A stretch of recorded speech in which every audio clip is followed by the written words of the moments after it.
Good evening. Good evening, everyone. The meeting will please come to order.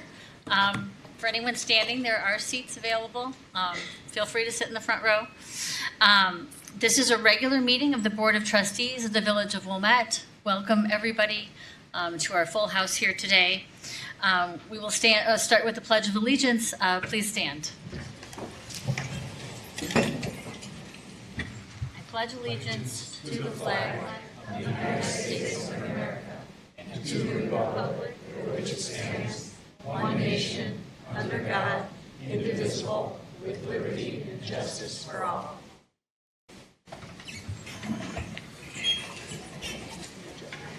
Good evening, and thank you again for joining us tonight. If at any time you can't hear us, please raise your hand in the back, but we have turned the volume up as high as it goes. We will call the matters in the order in which they appear on the printed agenda. There are copies of the agenda on the table by the door. If you plan to address us tonight, we ask that you please come to the podium. Please speak into the microphone and tell us who you are and where you live, as that may be relevant to the matter at hand. Everything you say and everything we say is recorded, and from those recordings, minutes of the meeting are prepared. These minutes are available at Village Hall and on our website. Also, our village board meetings are televised on Local Access Channel 6 and on the internet. By televising our meetings, we make it easy for our neighbors in the community to follow the proceedings of the village board, see the types of matters that come before us, the questions we ask, and the policies we create. You can find archived videos of village board and other local government meetings at wilmette.gov. Before each meeting, the board receives a packet of agenda materials. These materials are also posted on our website on the Friday before our meeting, so residents and other interested parties can review the same materials that the board members receive. Finally, we're a community of neighbors, and as such, we want our meetings to be as civil and courteous as possible. I know that we, the board, as well as our residents and all those speaking today, will promote civility by listening, being respectful of others, acknowledging that we are all striving to support and improve our community, and understanding that we may each have different ideas for achieving that objective. As one courtesy to those around you, please take this time to turn off all cell phones and other devices. And while we're doing that, Mr. Hallgren, would you please call the roll? Trustee Leonard. Here. Trustee Shepard. Here. Trustee Steen. Here. Trustee Lieber. Here. Trustee Smith. Here. Trustee Kennedy. Here. President Plunkett. Here. We're all here this evening. The next item on our agenda is item 2, public comment. During public comment, individuals are allotted up to 3 minutes to address the board on an item which is not already on tonight's agenda. I know that most, if not all of you, are here tonight regarding the ordinance that is on our agenda. So any questions, comments related to the ordinance, immigration enforcement at all in general, please hold that until we get to that portion in our meeting, and it will be fairly soon on the agenda. So is there any member of the audience who would wish to address the board on an item which is not already on tonight's agenda? Please. Hi, my name is Jasmina Hauser. I've been a resident of Wilmette for over 20 years, raised our children here with my husband, and we do have extended family that continues to live here for over 30 years, believe it or not. My comment has to do with last board's meeting, which I was not able to attend, but thanks to a public Facebook page called Wilmette Connection, I was able to view last month's comments. As a first-generation U.S. citizen whose parents immigrated to our country legally from a Hispanic country, and as a 20-year-plus tax-paying resident, and this is what I wrote on the Wilmette Connection. I got to tell you, I was very encouraged by how many people also supported it who cannot be here. It was over almost 24. I am super grateful to the men and women of immigration. Sorry? This is a topic of our board meeting this evening. Okay, well, let me just say this is not a topic, what I'm about to say, and that is watching the public comments, I was stunned how the white woman referred to me as the brown people. Okay, well, as a brown person, I am not at all terrified of ICE. Why? Because I've not broken the law. And I really support our law enforcement who are there to enforce the law of our land. And I got to tell you a personal story about my own daughter. I work and interact in the city of Chicago all the time. She was hit by a hit and run about a year and a half ago. And as we had to report the incident to the police, we had to step over a bunch of people. And I asked the officer behind the counter, I was like, I'm sorry, what's happening? She said, we've become a homeless shelter. I said, no, you're the city of Chicago police. You're here to protect and defend our city and to protect and defend our laws and maintain the safety of our citizens, legal and tax-paying. So I want to just encourage law enforcement that I am not alone. I have maybe 30 people who on the Wilmette Connection Facebook page liked all my comments that I said. And I would like to say that, whatever ordinance you pass, I don't even know about that. But I am here just to say that as a first-generation legal Hispanic woman, I am so appreciative, especially after I just saw that yesterday down at the UIC station, my daughter takes public transportation, a woman was stabbed. So I'm very encouraged by all the law enforcement here. Thank you guys for listening, and for everybody staying at home, go to Facebook page, Wilmette Connection, because there's some good conversation going on there with facts. Thank you. Any member of the audience who would like to address the board on an item which is not on tonight's agenda? Do we have to give our address? That's okay. Okay. Hi, I'm Heather Oliver. I just wanted to thank the village for their commitment to food insecurity. There is a great article in the Nutria News if you guys haven't read it. So we wanted to give a shout out to them. And we have 275 residents who are food insecure. And you have partnered with us, the Park District, and the library in a continued effort. And we wanted to thank President Plunkett, Trustee Leonard, and Trustee Shepard, who have all come to our office to volunteer. So thank you. Thank you. Any other comment of an item not on tonight's agenda? Good evening. I'm Mark Weiermiller. It was a nice shout out for Wilmette Connection there. It's just a Facebook group, informally, about 10,000 people following it. So a lot of news you don't hear other places. I attend a lot of village board meetings, school board, park board. It's a great forum. It's great having all these people here tonight. It's exciting. You get 3 minutes to speak. Unfortunately, they don't have the, oh, here's the timer right here. I missed it. Sometimes there's a timer back here too. 2:37 I have. At 30 seconds, they warn you you have too much time. I do have comments about later in the meeting, but I am concerned about, and hopefully the people here tonight know about the new $53 million police station that is going to be built without any kind of referendum. It's questionable how it's going to be financed. I don't think there's a need for a new police station. I think the current police station is in pretty good shape. They're going to move the police station for 2 years over to Beth Hillel Congregation, and they're going to spend $439,000 to remodel that. So they're going to remodel that for 2 years, have a police station there. By the way, the Park District bought that property for $5.5 million, so it's going to remain off the tax rolls. I question that, the village, the Park District. I'm not sure if you guys need to accumulate more land. You're already sitting on the property with the printing company over there. The whole fiasco, people who've been in Wilmette know the Ford property was bought by the village. Another fiasco where that was empty 15 years. Now we don't know why the Jaguar dealership's not being built, what the holdup is with that. So I'm just concerned about money issues. We pay $80 for a vehicle sticker, one of the highest in the whole Illinois. $80 everybody is paying here. And one of my big issues, you guys, the people up here voted to increase taxes on us a couple weeks ago. The grocery tax, they say it's only 1%, but you guys are known as people that increased our taxes. So I just wanted everybody to know that. Lastly, I've got 1:05 left. On public comment, basically, you can comment about anything. You really can't restrict comments. So if I wanted to talk about immigration, you really can't restrict my free speech. But as a courtesy, I'm not going to do that. I do want the village focusing much more just on public safety, trash pickup, and fixing potholes, and not getting into political issues. They are spending another $5 million on Lake Street. It might be a matching grant, might be $5 million, might be $10 million. So I'm concerned about taxes and money. I've got 34 seconds. I'm going to end it there before you say 30 seconds. Mark Weiermiller, thank you for letting me speak. Have a good evening. Thank you. Anyone else wish to make a public comment? Okay, seeing none, we'll close public comment, and we will move on to item 3, which is the consent agenda. President Plunkett, excuse me. Oh, I'm There's sorry. a number of people standing over there, and there's a number of empty seats over here. Oh. I just thought I'd let people know. In case Thank you.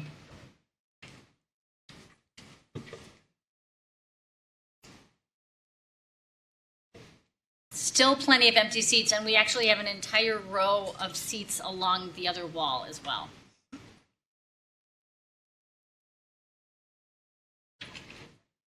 There's 3 seats over here.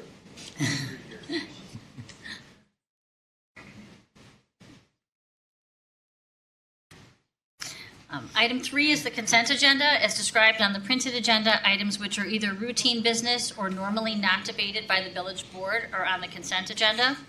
All items beginning with a 3 are on the consent agenda.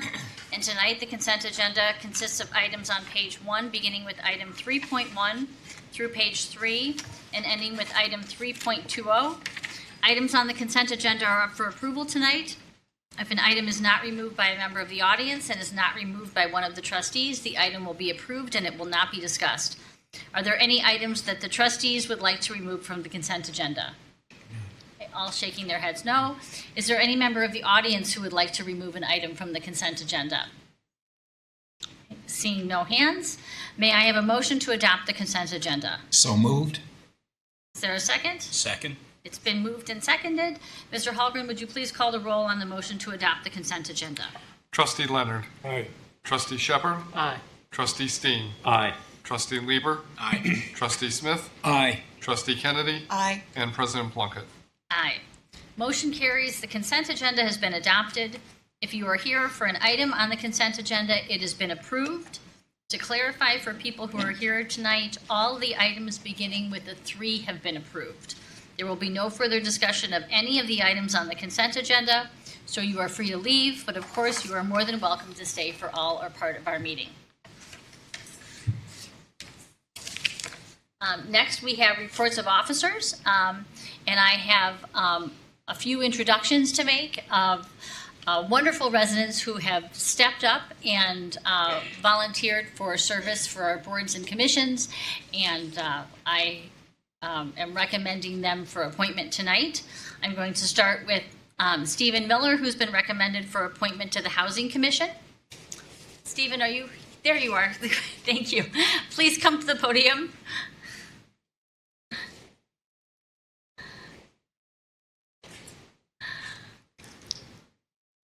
Good evening. How's it going? Thank you. We appreciate your service and meeting you. I really enjoyed meeting you and hearing about your background. If you wouldn't mind just introducing yourself to the board briefly. Sure.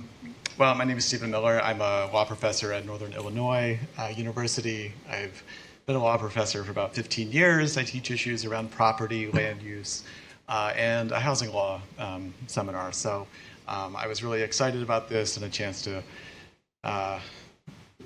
be on the advisory panel with regard to housing. I was also the executive editor of the American Bar Association's Journal of Affordable Housing. So these are issues that I've been thinking about for a long time and would love to be of help here.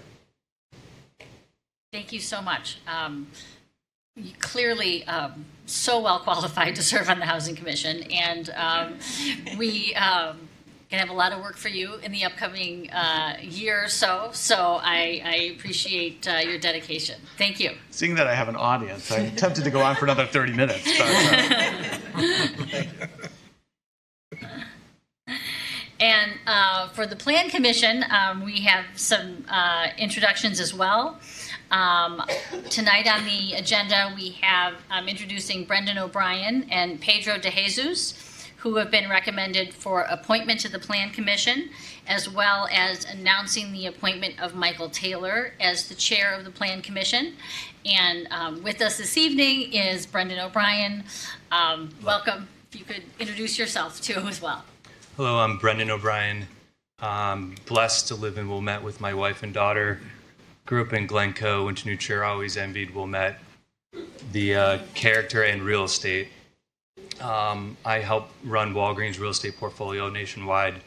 So think 10,000 stores, 130 million square feet, and all the silly decisions you have to make each year, all the real estate strategies. I've been pushing a big corporate agenda my whole life, and now I'm just excited to pay it forward on a local level, on a balanced level, a responsible level, without a big corporate kind of agenda. So excited to pay it forward for Wilmette. Thank you so much. Happy to have you on the Plan Commission. So excited about your dedication and your background, and I think you're going to be a great addition. Thank you. Thank you. And our other two will be on a future board agenda when they are able to attend. The next, I have the proclamation designating the month of November 2025 as National Native American Heritage Month in the village of Wilmette. And as I always do for National Native American Heritage Month, I'm going to start with a land acknowledgement. We recognize that Wilmette is located on the traditional homelands of many indigenous nations over a period of more than 8,000 years, including the Council of Three Fires, Potawatomi, Ojibwe, and Odawa people who lived here in the 1800s. We acknowledge that we are on the territory ceded to the United States government in the 1829 Treaty of Prairie du Chien by the Potawatomi, Ojibwe, and Odawa nations, who were later removed from the area. Today, the Chicago region is home to over 65,000 Native people, representing 175 tribes. We express our gratitude to Native peoples who have cared for the land for many generations.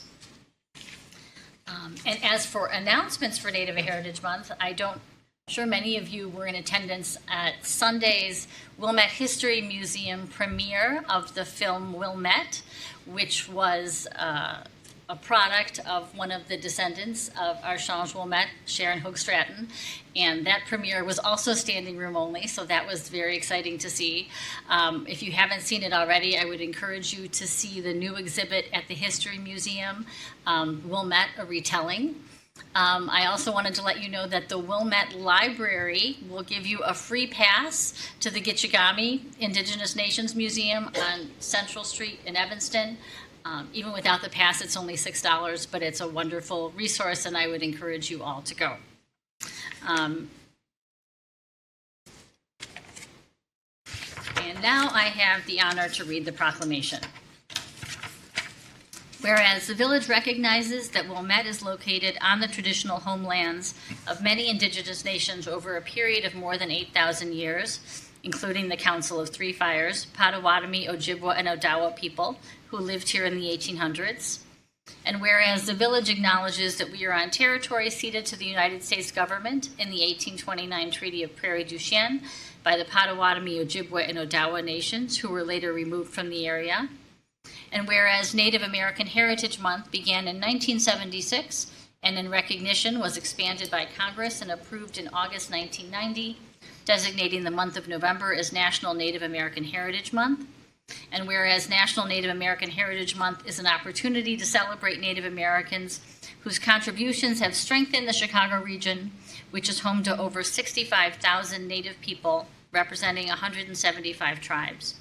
And whereas the National Native American Heritage Month is a time for all Wilmette residents to learn about the stories and teachings of those Native tribes by visiting resources shared on the village's website, and to express our gratitude to Native peoples who have cared for the land for many generations.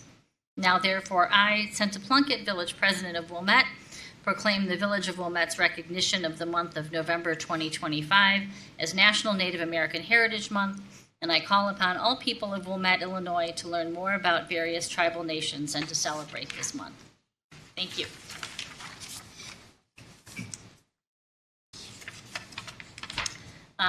Next to Mr. Brayman. Do you have any report tonight?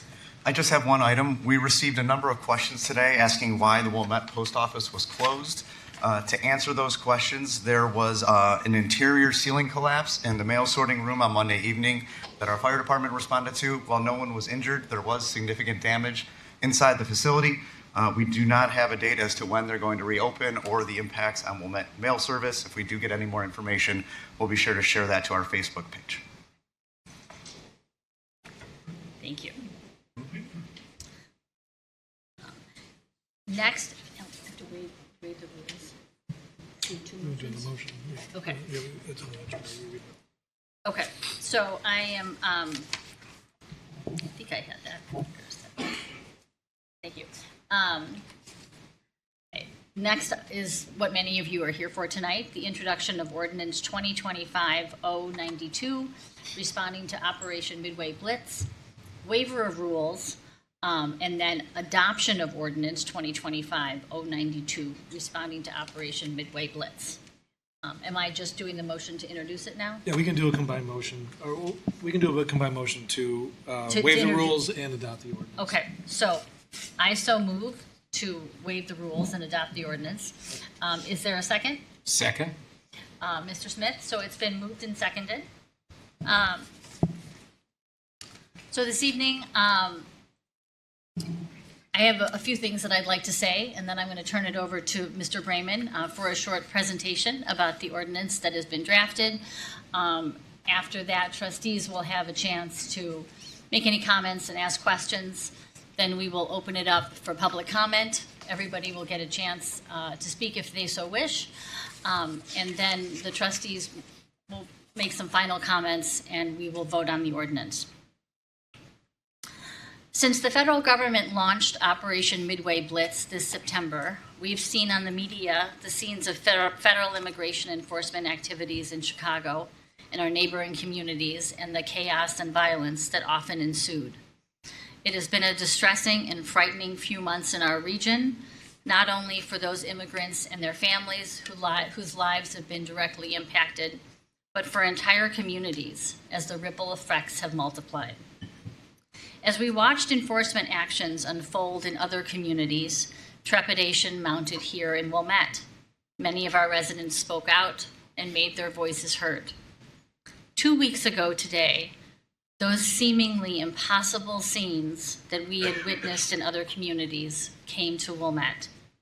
The juxtaposition of the image of a safe, peaceful street in Wilmette with masked and armed federal agents targeting landscape workers is striking. Those scenes have played out over the past 2 weeks in several locations throughout our village, including near schools and parks.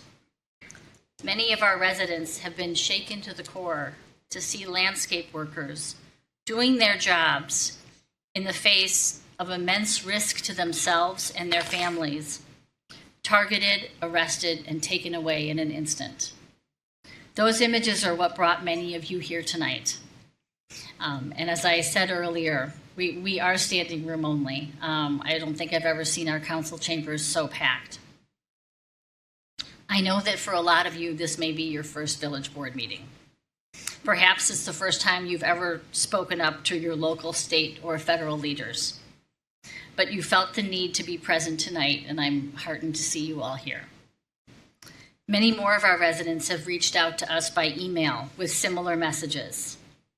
They want to show support for their immigrant neighbors and all those who live and work in Wilmette, and are asking us, the board, to do anything in our power to keep their families safe. Shortly, our village manager will outline the salient points of the ordinance we will vote on later tonight. This draft ordinance has been a collaboration of all of us sitting up here, of village staff, discussions with neighboring communities, and with feedback from many of you here this evening. Last Friday, the village also published the Know Your Rights flyer. I'm sure you've probably seen it, providing information and resources for our residents, businesses, and all. Our flyer shares Wilmette's commitment and that commitment of our police department to residents, workers, and visitors, that the village strives to treat each person with respect, dignity, and compassion, and will provide village services to all individuals, regardless of immigration status. These principles, shared both in our ordinance and our communications, demonstrate the values that are evident every day in this community. I have lived in Wilmette for 21 years, and the community's welcoming nature and willingness to step up to help those in need never ceases to amaze me. If you haven't seen the outpouring of food and volunteers at the Nutrier Food Pantry over the past couple weeks, in response to the suspension of SNAP benefits, I would encourage you to go. It is heartwarming, and the need is ongoing. I'm also reminded of the efforts of many in our community in response to the wave of buses of migrants arriving without warning to our metro station in the winter of 2024. A village-sponsored coat drive expanded into so much more, as the metro station soon filled with donations which had to be moved off-site, as countless residents and community groups volunteered to collect, sort, and distribute clothing and basic items. And again, we see those values in our community today, as neighbors have stepped up in many ways to support their immigrant neighbors and landscape workers and others in our community whose sense of safety and security has been shattered and their lives upended. Our local authority to regulate much of what we are seeing in our community and elsewhere across the country is limited. And our ordinance tonight, while providing as many protections as we can, reflects those limits. But our power, effectiveness, and values as a community, working together to support our immigrant neighbors, friends, and workers, far exceeds the reaches of our local government. Tonight's board approval of this ordinance is not the end of our work, but the beginning. Thank you. Mr. Brayman? Okay, thank you, President Plunkett. I'm going to walk us through a few slides just to highlight the main components of the ordinance the board's going to be voting on this evening. And then on my last slide, I'm going to invite Police Chief Robinson up to discuss what actions residents can take if they encounter immigration enforcement activity and discuss how the police department will respond. Do you want to let them know there's still seats over there? Yes, and before I start, we do have a whole wall of seats on the other side of the room if anybody doesn't want to stand and wants to take a seat.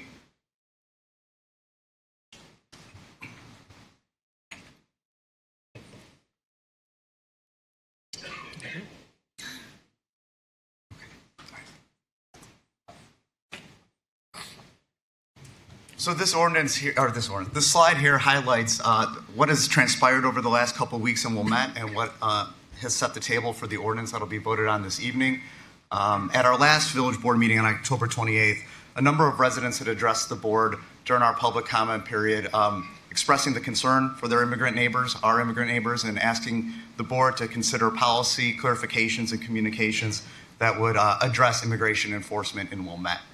The village board unanimously shared in those concerns, and they instructed staff to prepare policy options for their consideration, as well as communications we could push out, including the Know Your Rights flyer, which if you haven't seen it, they are available right outside the room this evening. There have been at least 3 instances of federal immigration enforcement in the community, October 29th, October 31st, and November 7th. When Chief Robinson comes up, he is going to discuss the November 7th one specifically. We've also published several special e-news. Those are our email newsletters. If you aren't signed up, I would encourage you to please sign up for our e-news. They go out every Friday, as well as for special editions depending on what's going on in the community. It's a great way to stay up to date on what's happening in Wilmette. Our latest one included draft ordinance text, as well as our Know Your Rights flyer. And importantly, throughout this period of time, myself and Chief Robinson have been in regular communication with our colleagues at the school districts, at the library, and the park district. We've shared our resources. We've discussed policy options and regulations. When there's been immigration enforcement in Wilmette, we've directly contacted those entities if it's been near their buildings so that they could respond as they see fit, and that is something that happened on November 7th. Immigration enforcement happened near one of our schools. Our chief contacted Dr. Kramascoli, and they made the decision to have indoor recess. So we have real-time, ongoing communication with our local government partners to make sure we're all informed and working together as one. The Illinois Trust Act sets the basis for how the Wilmette Police Department can interact with federal immigration enforcement operations. This was passed by the Illinois General Assembly in 2017, and it prohibits police officers from assisting or collaborating with federal civil immigration enforcement activities. Activities means staging for enforcement operations. It means processing of detainees. It means using our jail facilities for detention. The Illinois Trust Act also prevents the Wilmette Police Department and all other municipal police departments in Illinois from sharing any information regarding any individual's immigration status with federal officials or providing access to any individuals in our custody for federal civil immigration enforcement. The Act also requires annual reporting of any contacts between local police departments, and federal immigration officials to the Illinois Attorney General's office. And lastly, while not specifically included in the Trust Act, the Supremacy Clause in the U.S. Constitution prohibits local police officers, including Wilmette police officers, from interfering in federal civil immigration enforcement. Prior to the ordinance the board's going to be voting on this evening, under my authority as village manager, I issued a series of directives to all of our village employees to ensure that the Trust Act limitations as it relates to civil immigration enforcement is extended to everybody, not just police. Because the Illinois Trust Act is just focused on police officials. We've extended those limitations to all of our employees and to all of our facilities. So under that directive, village facilities and village parking lots may not be used for civil immigration enforcement activities, and village employees may not discriminate against anyone based on their immigration status or their perceived status. And there are then subsequent sub-bullets to those directives, including the prohibition that employees may not divulge any information regarding anyone's immigration status, may not inquire to anyone's immigration status, and may not withhold services, benefits, or reduce services or benefits to anybody based on their immigration status. So the next 3 slides here are going to highlight what is in the ordinance that the board is going to be voting on this evening. The first page or 2 of the ordinance includes many recitals. They're called whereas clauses. And this sets the stage and the basis and the purpose for the action the board is taking tonight. And it really lays out the values that the village board is seeking to express of Wilmette as a community, and why it's so important that we respect and dignify our immigrant neighbors. So these next 2 slides bullet point the main action items contained within the ordinance. The first is that the ordinance calls upon federal and state officials to pass laws or regulations to require that federal agents be clearly identified. We understand and appreciate this is a significant concern for many in our community. It also requests the use of body-worn cameras for federal immigration enforcement officers. In Wilmette, we have incredibly professional, highly trained police officers, and we've seen the value of these body-worn cameras in protecting individuals and protecting the professionalism of the law enforcement operations. We think this is an incredibly important thing that we'd like to see done at the federal level. It also calls for the restricted use of face masks for federal agents when conducting civil immigration enforcement, and suggests barring enforcement near schools, preschools, and daycares when they're in session, as well as near places of worship. The ordinance would ratify the directives I just talked about on the previous slide regarding village facilities, village parking lots, and how village employees, not just police, would interact regarding an individual's immigration status. And then it would prohibit the use of village open space. So the village only has 3 parks or open spaces under its control and its ownership. That's Veterans Park, it's Village Green, which is the green space just outside Village Hall here in our downtown, and it's Howard Park. So under this ordinance, those open spaces would be prohibited from being used for civil immigration enforcement activities, such as staging, processing, and operations. I know I've received a couple of questions in the last few days of how this may differ from the City of Evanston's ordinance. The City of Evanston controls all their parks. They have ownership and operational control over all their parks. These are the facilities that the Village of Wilmette controls from an open space standpoint. The ordinance would direct village staff, including its police department, to gather information regarding the conduct of federal agents, and if there's a concern about the activity of the agents, whether it may possibly be criminal or inappropriate, that would be submitted to the appropriate body, including the Illinois Accountability Commission. This is the commission that's recently been stood up by the state of Illinois for reporting of such activity. The ordinance authorizes the village manager to provide various resources to the community, including the flyer that we have available tonight, as well as many resources on our website. So we're linking to as many advocacy groups and bar associations as we can that can help individuals on our website, and you can find that on our homepage. And then the ordinance would ratify a 30-day extension to the gas-powered leaf blower ban. So right now, under village ordinance, gas-powered leaf blowers are able to be used for 1 month during spring cleanup and 2 months during fall cleanup, which is October and November. I was extending that anyway for 30 days due to the late leaf drop. As we know, many of our trees still have leaves on them, and the landscape companies haven't completed their work. But we also thought it was important to recognize that that extension also will allow those companies and those workers to use more efficient tools to get their job done faster and move on to their next site. And then lastly, the ordinance would stay the requirement for landscapers to obtain a village landscaper's business license. So each year, every landscaping company performing work in our community has to be licensed. Through that license, they have to provide their address, their email, their phone number, and various other pertinent business details. This was a discussion I had with the executive director of the Illinois Landscape Association several weeks ago. There's obviously a lot of fear permeating the landscaping community, and the idea of giving this information to any level of government is concerning. So we're going to stay that licensing requirement for next year, and that I know is appreciated by that association and makes a lot of sense. And then lastly, construction permit placards, which are required to be displayed. Anytime you receive a permit from the village to do work at your house, you have to put that blue placard up in your window. We are not going to require that next year, because the thinking being that, as we've seen federal immigration agents driving around the community, they're looking for landscapers and they're looking for construction workers, and that could be a signal to them that there are construction workers on site, and they may wait outside of that property. So these two requirements will be lifted through December 31 of 2026, unless otherwise extended under my authority as village manager. So lastly, I'm going to bring up Chief Robinson, and he's going to discuss what residents should do and how the police will respond. President Plunkett, Manager Brayman, and trustees, thank you for having me up here tonight. I appreciate it. We've been asked many times over the last couple of weeks, what should residents do in these scenarios? And our advice is really simple and straightforward. If you see witness immigration enforcement activity in the community and you have concerns about the safety of yourself or someone else, call 911. If you're not comfortable, call 911. You can call our non-emergency number of 847-256-1200, and we will respond. We are going to respond to reports involving individuals claiming to be federal agents, just as we would any incident that we get called to. A police supervisor, or if they're not available, a senior officer will respond to any report involving ICE agents or federal agents within the community. If federal agents are still present, our officers, while not allowed to intervene in any civil enforcement action, will attempt to identify the individuals and will document the incident.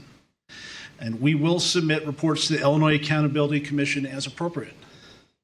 If an action is perceived to be criminal, if an action perceived to be criminal is being committed by a federal agent, Wilmette officers may interview witnesses, will collect evidence such as video recordings in the neighborhood or cell phone recordings that witnesses or bystanders may have captured, and will perform other relevant investigative efforts.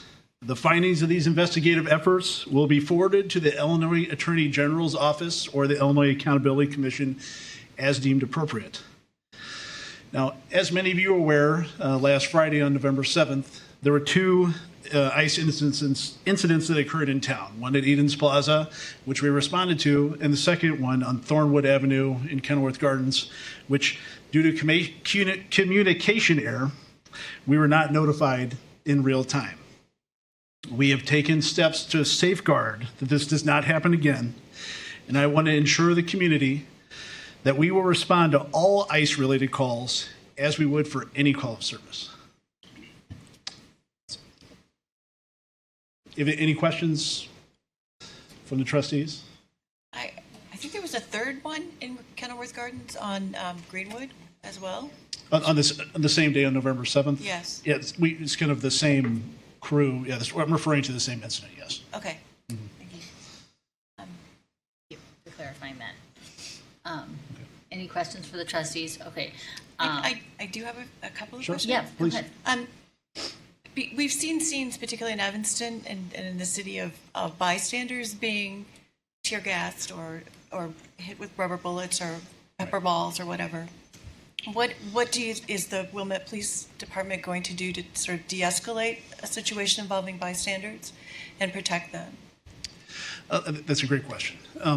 If we get a call and we respond to one of these incidents and it is starting to escalate, our main job is public safety. We are going to make sure that the public is separated, or we're protecting their First Amendment rights at the same time we're protecting public safety. So we can't control what federal agents are doing, but we are going to do our best to make sure that our residents feel safe.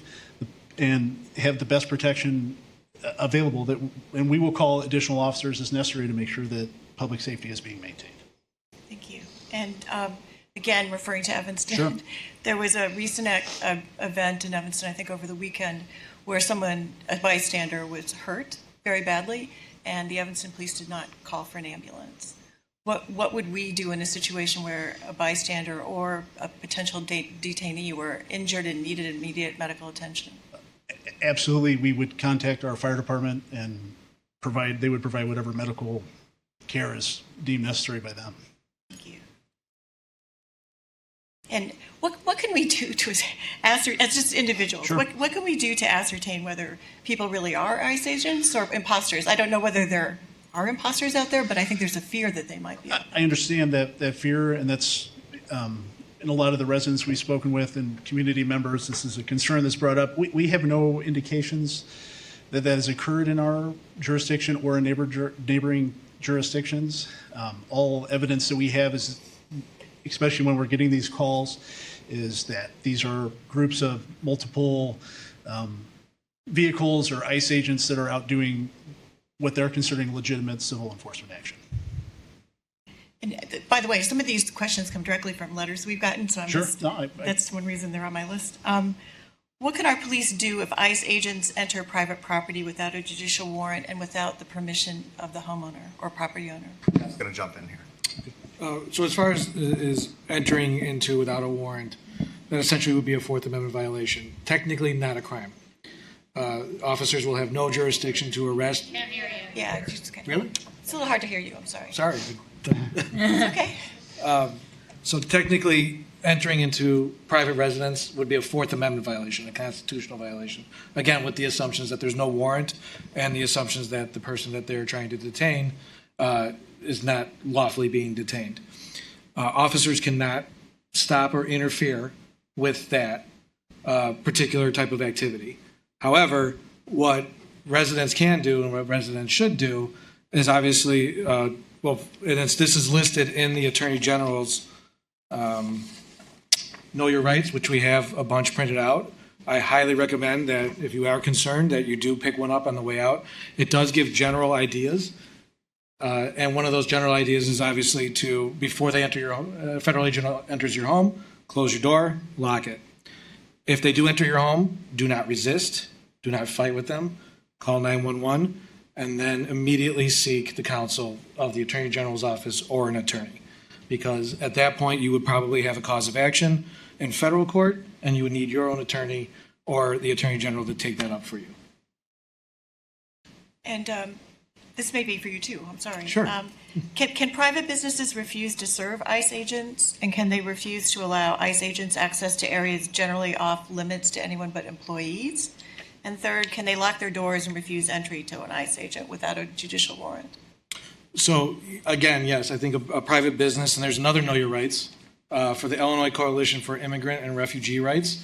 This is aimed mostly at employees that may be subject to a detention, but it does give very clear guidance for business owners. Business owners have a right to refuse people. They have the right to lock their door. And again, the same advice is given in this flyer is if there is a forced entry, do not interfere, do not resist, call 911, and also call your attorney. It's a very practical response to something that could happen that doesn't seem like it should be happening, but that is the answer. Thank you, Mr. Stein. Of course. Thanks. Okay. Thank you. Thank you, Chief. All right, that's our last slide. Do trustees have any further questions or comments right now? Obviously, you'll get a chance to, say any comments before we vote on the ordinance. And we've obviously all had a hand in drafting this ordinance, so we're very familiar with the details. Do trustees, anything that you want to say before I open it up for public comment?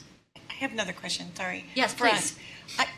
We have a vacant lot, and I didn't think of it until just a few minutes ago. Just west of Green Bay Road on Central. that's not included. Can we stick that in there? It's already posted as no trespassing, and it's a village facility or parking lot, so it falls under Okay, my directive. good. It's technically a parking lot. Gravel one, but technically a parking lot. Just not striped. Yeah, it's just not paved. Any more questions for trustees? Okay, I am now going to open this up for public comment. I know many of you want to speak tonight, and just as I said in my earlier comments, members of the public are allotted up to 3 minutes to make their statement. It won't be a question and answer forum, but if questions do arise, we will write them down and we'll try to address them if we can at the end of public comment. Because there are so many of you here tonight, if you can shorten your comments under 3 minutes, I'm sure others would appreciate that, so they can get a chance to make their comment before it gets too late at night. We'd ask when you come up to the podium, please say your name and where you live. And as always in our village board meetings, we try to be respectful of everybody speaking. Please no comments or clapping or cheering or anything else that would distract from the person speaking, and it may make it hard to hear them. I'm not going to give an order because I don't think that would be fair if I said left side then right side, but I would invite people who want to speak to line up maybe no more than 3 or 4 deep in the aisle, making sure to give the person at the podium several rows of space. So with that, if anyone would like to kick us off, please go ahead. Good evening, President Plunkett and members of the board. My name is Michael Rothstein. I've been a resident of Wilmette since 1997. I've raised 4 children here. I stand up in strong and vigorous support of this ordinance, and I applaud it being brought before the board, and I encourage the board to pass it. It is a very careful balancing of the village's obligations under federal law and its right under the United States Constitution and its rights as a home rule community within the state of Illinois to assert itself where it has a right to do so. It shows, I believe, the decency, dignity, and high moral character of the village of Wilmette and most of the people who live here.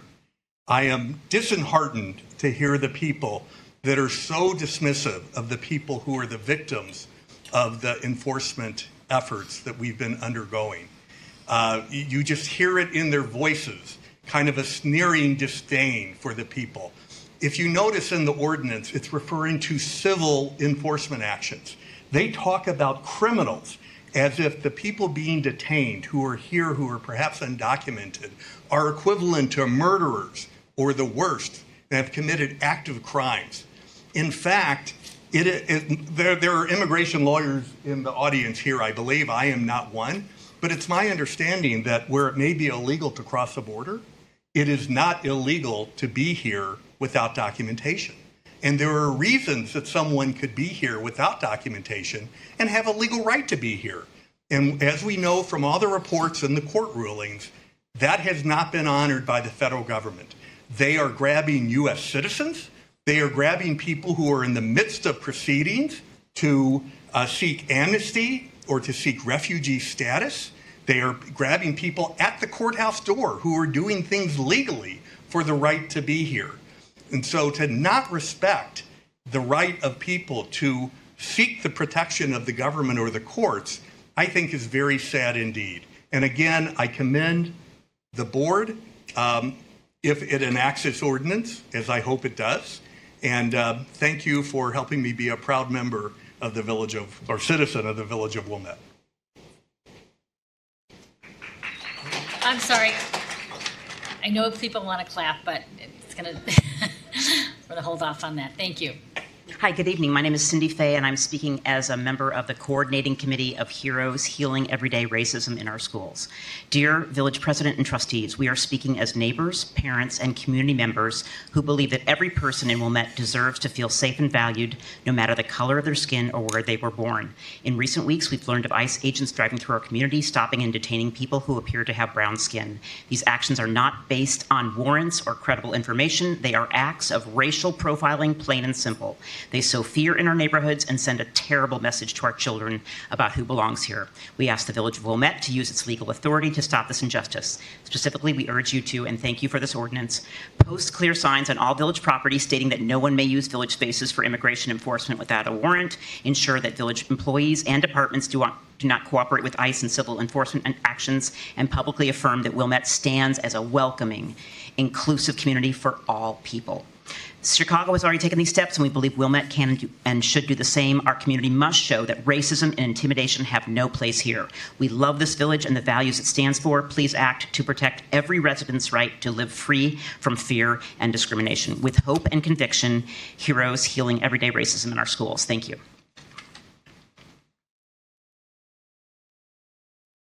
Hi, my name is Bill Johnson, Wilmette resident.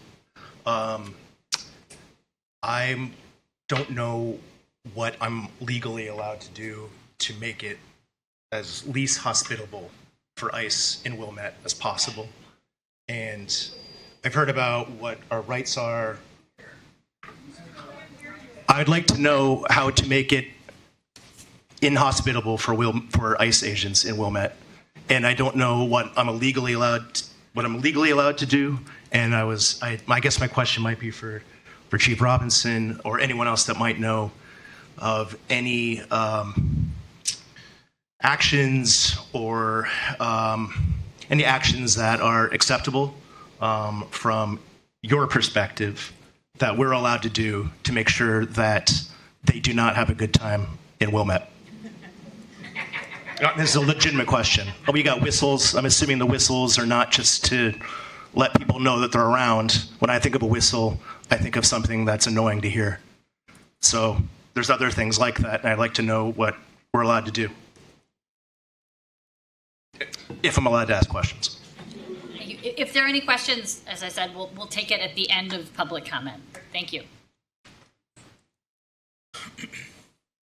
Hi, my name is Bonnie Kim, and I am a Wilmette resident. 2 weeks ago, a group of us came to the village board meeting and asked for a response to the ICE crisis that was threatening our community. A lot has happened in these past 2 weeks, including at least 3 days in which armed masked agents under color of federal law confronted, questioned, and detained people in our community without judicial warrants. Brave residents videotaped these raids, and I'm so grateful they did, because without the videos, who could believe that this could happen unprovoked in our quiet residential neighborhoods? Residents and community groups have also responded with grassroots rapid response volunteer groups, whistle brigades, and know your rights training. I want to commend the work that the village board has done in the past few weeks. You have updated your website to provide information on the ICE crisis, the village's response, and useful guides for residents and business owners. You have addressed public concerns in your e-newsletters, and you have drafted a comprehensive, welcoming ordinance that is up for a vote tonight. I am hopeful that the board will pass this important ordinance, which clarifies that we are a welcoming community to all residents. To all residents and visitors, regardless of immigration status or color of skin, and explains how the village will interact with federal civil immigration agents so that we all know what to expect in this unprecedented crisis. I believe that the ordinance will make Wilmette safer for all residents and visitors. Thank you for that.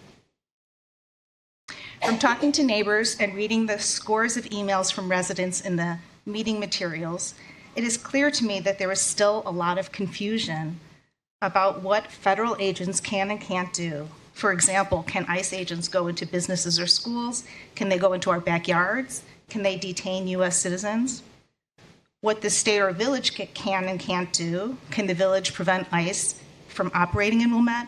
Can the village prevent ICE from raids near schools? And what the community should do in response to a live raid. Should people call the police, and if so, what number and what response can they expect? The speaker has 30 seconds.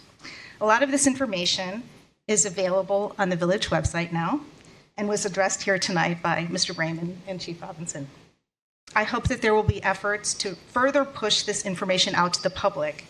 We may not be able to reduce fear and outrage during these raids, but we can reduce confusion, frustration, and misinformation. Thank you for listening to our concerns and for your service to this community.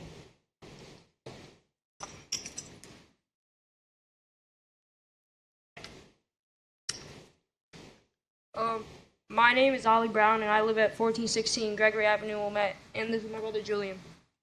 We're students here in the Wilmette community, and we've grown up believing our community is a place where everyone belongs, but lately it hasn't felt that way. We've seen people of color being stopped, questioned, and taken away by immigration officials. It makes our community afraid to go outside, but it makes us wonder what kind of town we're becoming. We've learned that America is built on fairness, freedom, and kindness, but fairness can't exist where fear does. We can't say we're proud of our town, but if some people don't feel safe here just because of the color of their skin or where they were born, we're asking the adults and the leaders we look up to make sure our community stands for inclusion and acceptance. That means protecting families from being torn apart, standing up against hate, and teaching others that diversity is our strength. Every person deserves to walk down the street without fear.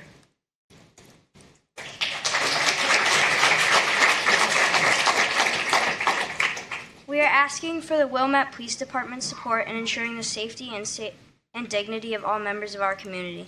When ICE officers are present or detaining individuals in our town, we urge the WPD to respond promptly to document these encounters, observe the situation, and provide a visible, stabilizing presence. Having our local police on scene helps ensure transparency, accountability, and adherence to lawful procedure, while also reassuring residents that their well-being matters. This can help protect people and reduce fear.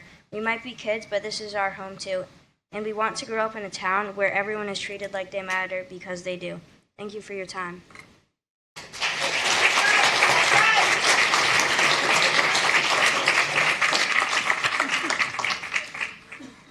Good evening, Board and President, Board of Trustees. Roseanne Goretz, 1932 Lake Avenue. You all know me. I've been in the village over 20 years.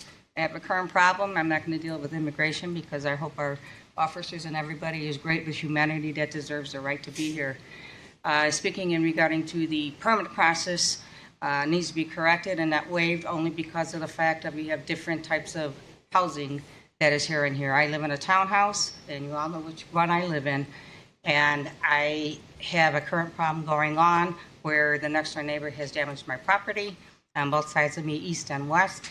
And without posting a permit at the day of work to be done, I'm asking for a permit to be revoked at 1934 Lake Avenue because they have construction going on that property, which wiped out our sidewalk, which now we have no walkway on there. So that's why I'm up here speaking to you today. And it's the type of housing, whether you're a condominium, a townhouse, apartment building, whether you have an HOA, or you don't have an HOA, the permit has no process. The village is destroying our deeds, our mortgages, and our regulations and rules that we need to follow living in those units. So please take care of the matter. I'll speak with you later. Thank you for your time.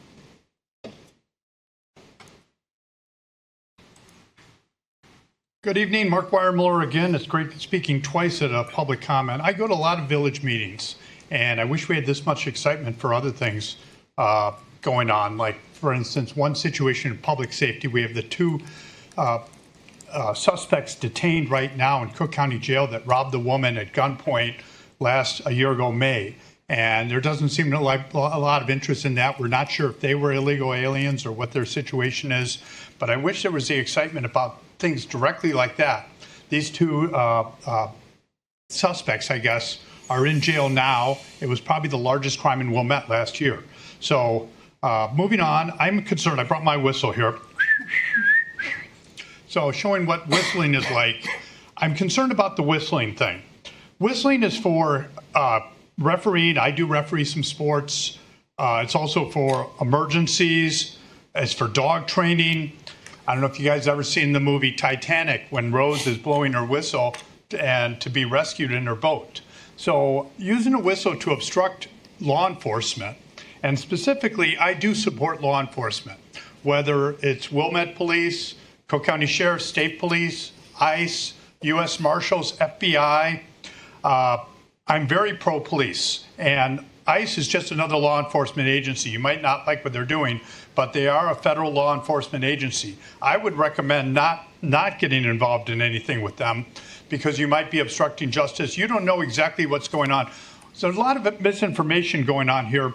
On November 7th, I didn't hear anybody mention ICE was actually on my block over on Lawndale Wilmette Avenue. They had 2 vehicles. They got out. They appeared to detain nobody, but they were there. And it's odd that no one knows about this. They were apparently interviewing a roofing crew, and it was unclear what they were there. Some people were whistling, and then they left. And it doesn't look like they took anybody.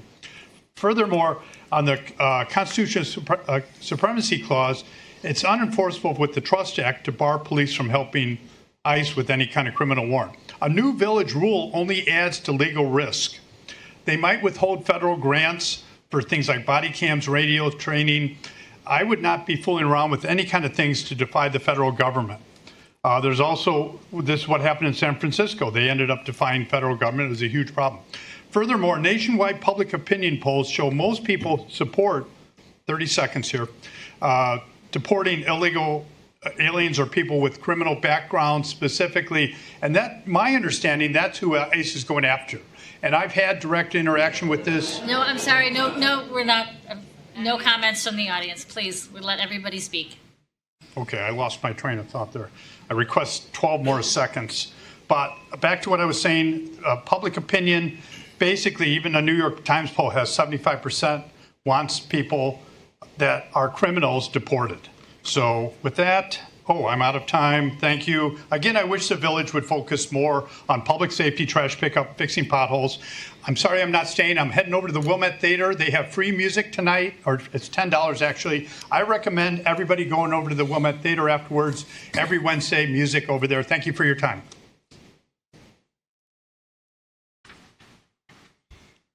Good evening.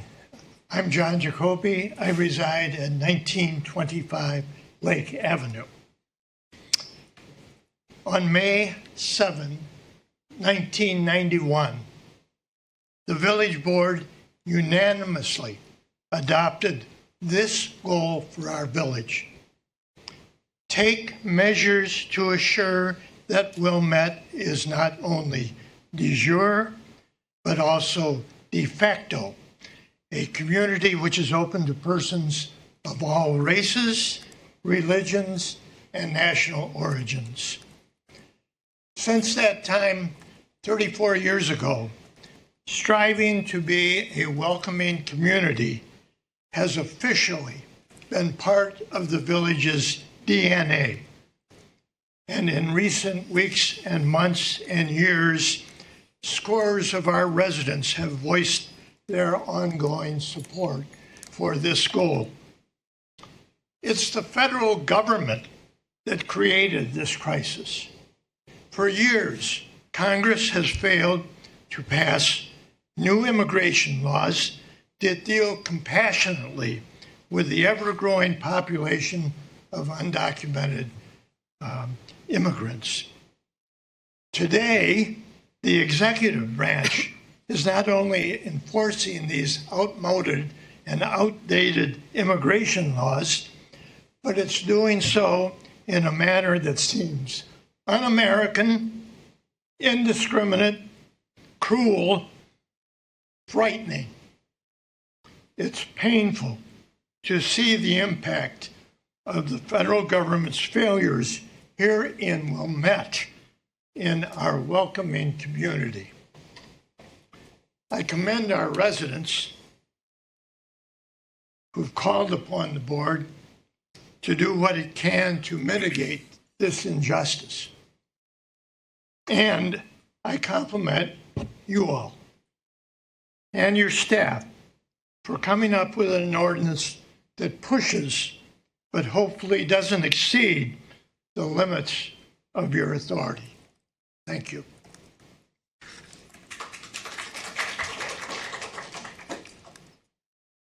Hello, my name is Charlotte Cole. I live at 501 Maple Avenue, Wilmette. As a student in the Chicagoland area, I have seen firsthand the effects of ICE on my community on an individual and citywide level. Every time I text my friends if they want to come over, I have to hover my finger over the send button. I have to ask myself if it will be safe for them to come over. I have to wonder if ICE will be patrolling my street. I have been walking people to the train station and offering rides. Let me rephrase.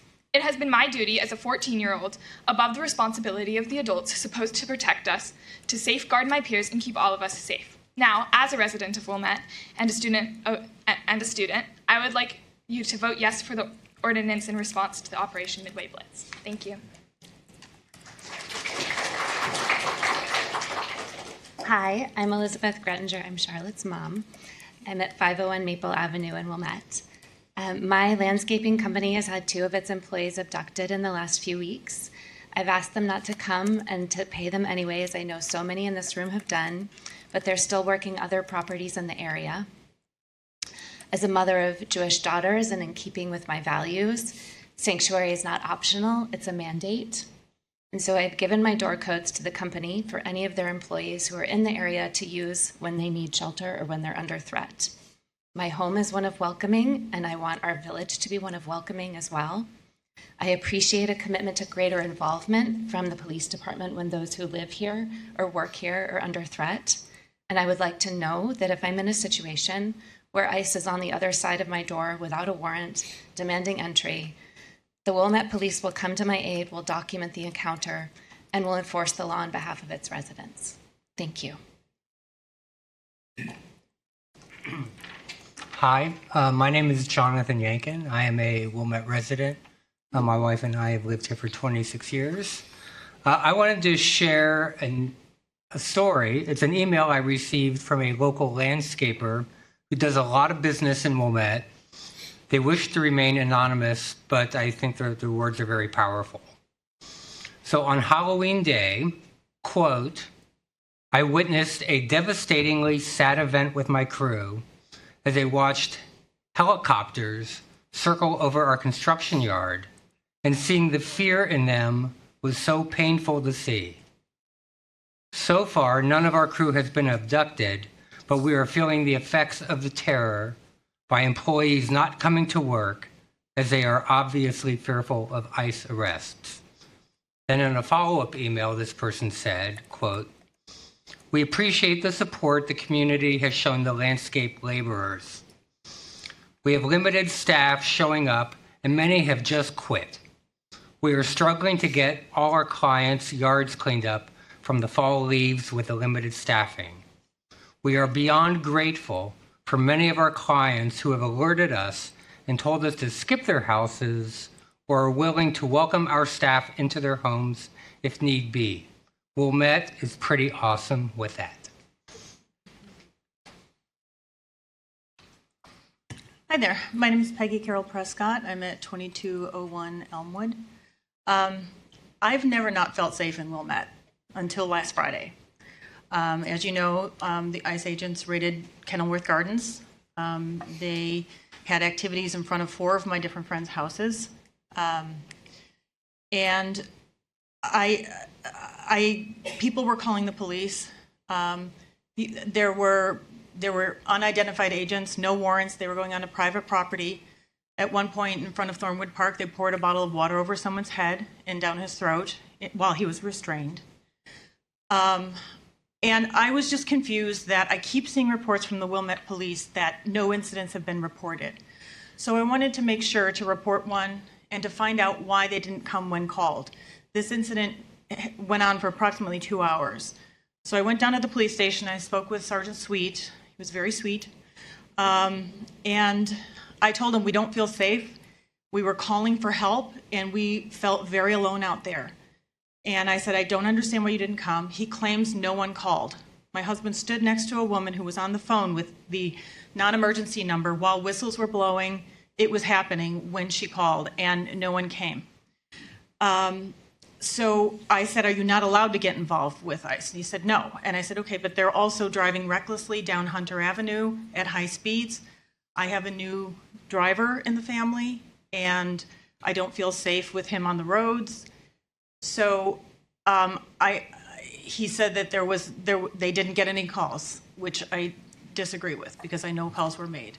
And I told him we have videos of the incidents. We've turned him over to ICER.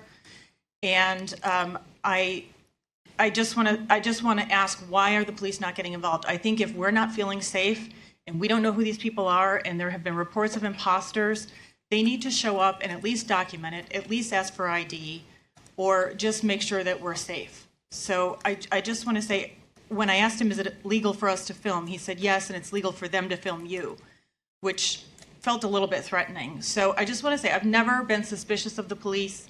My brother was a policeman. I was married to a policeman, and I've never felt suspicious of the police until last Friday. Thank you.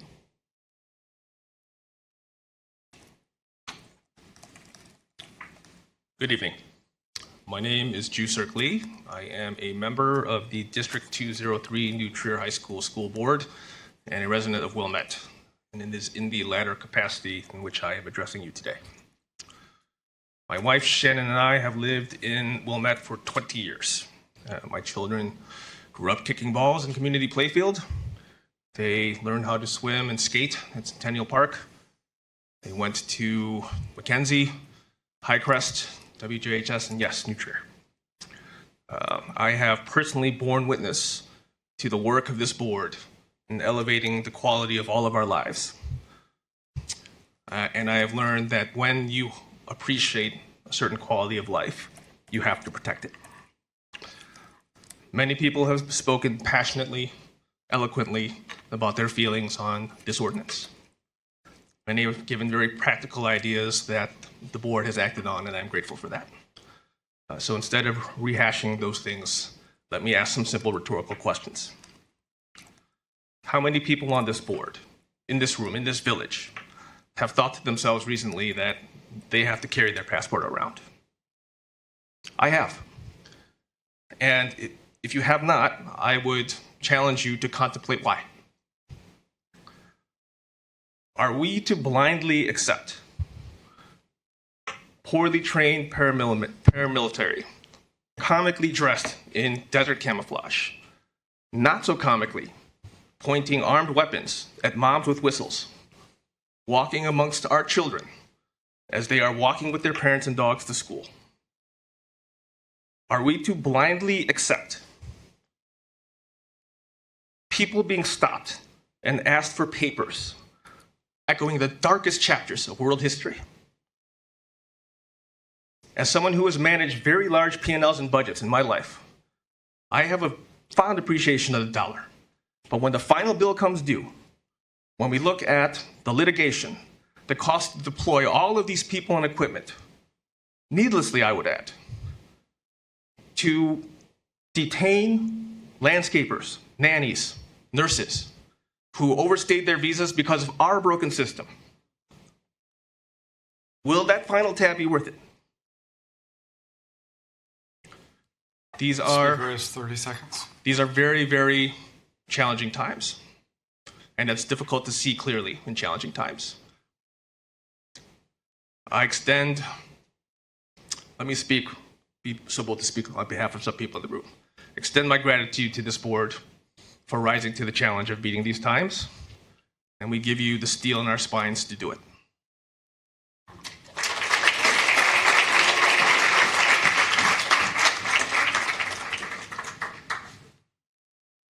My name is Amy Willis. I'm a resident of Wilmette.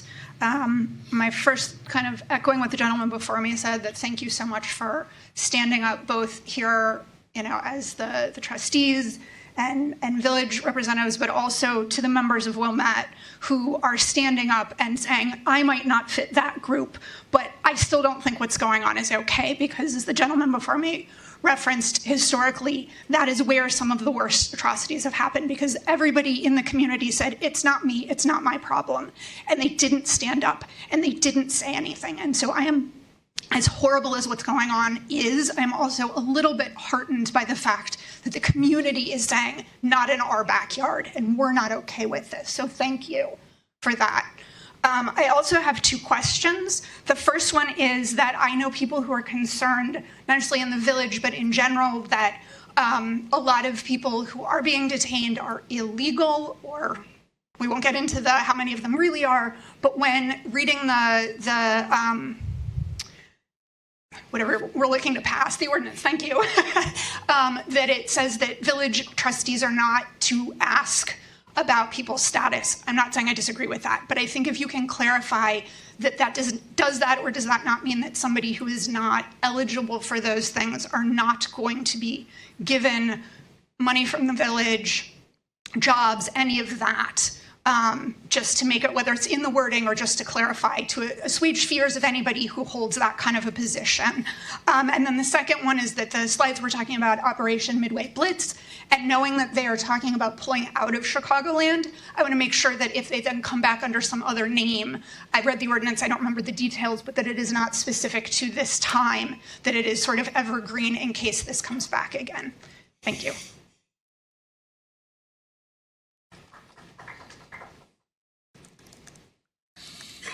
Hello, President Plunkett and members of the Board of Trustees.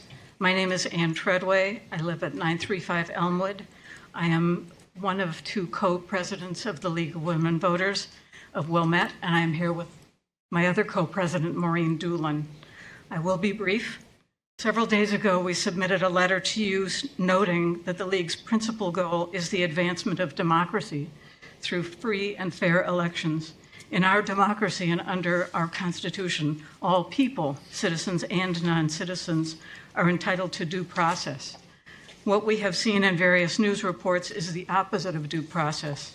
People being captured, sometimes brutally, by unidentified masked men without a warrant, peaceful protesters tear-gassed or arrested, families torn apart, and more. The tactics are not consistent with our traditional ideals of American justice and fairness, and we urge you to take steps to respond to them, including greater amplification of resources to those who might be affected by ICE actions, development of policies to help village staff respond, limiting use of village property by ICE, and advocating for the state to require ICE to alter its aggressive and illegal approach. Your proposed ordinance does all of those and more, and the League supports it. We thank you for your response and urge you all to vote in favor. Thank you.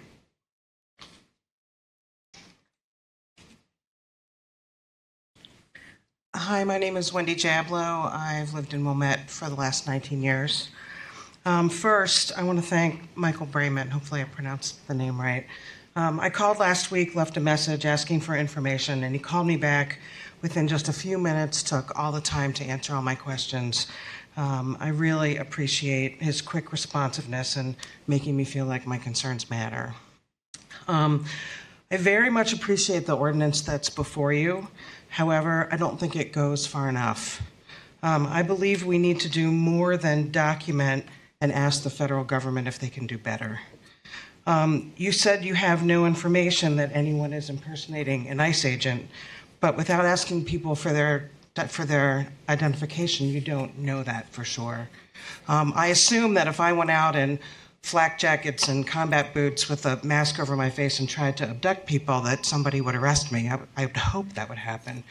And so I don't know what stops the police from asking people for proper identification. That's not interfering with what they're doing. It's asking them whether they're allowed to be doing what they're doing.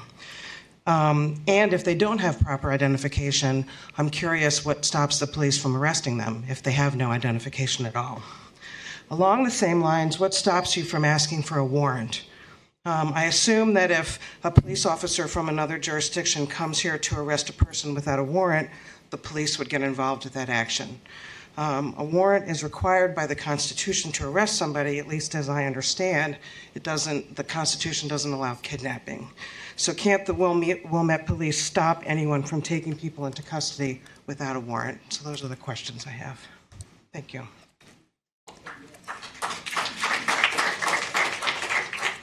Hi, my name is Mike King. I'm a Wilmette resident. I appreciate all the work you're doing with this ordinance.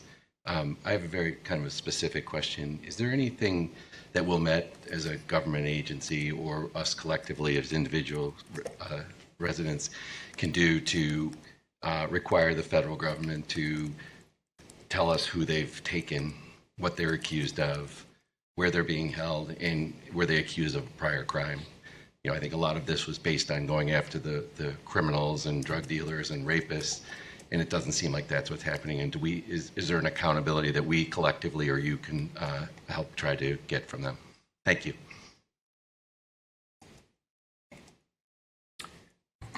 Hi, my name is Elio Montenegro. I'm going to try not to get emotional. I live at 2610 Kenilworth Avenue.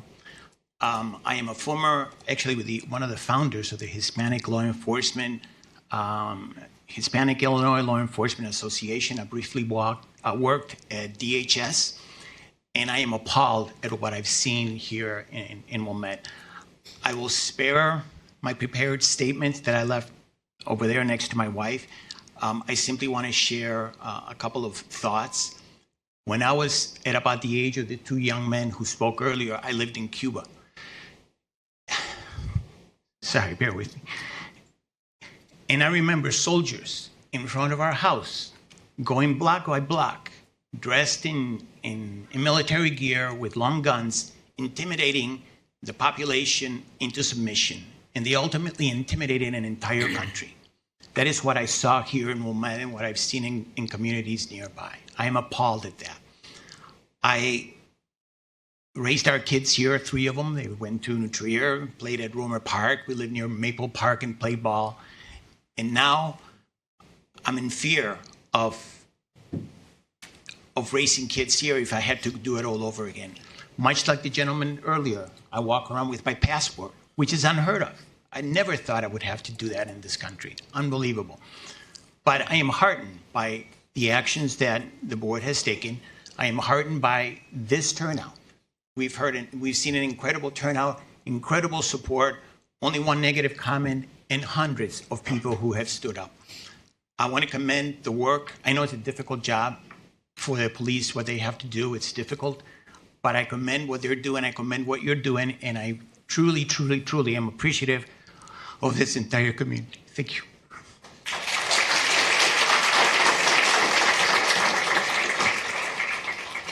Good evening. I just want to say thank you for what you're doing for our community. We are a Brown family in this community. My son, I will not let my kids walk my dogs. We all have our passports.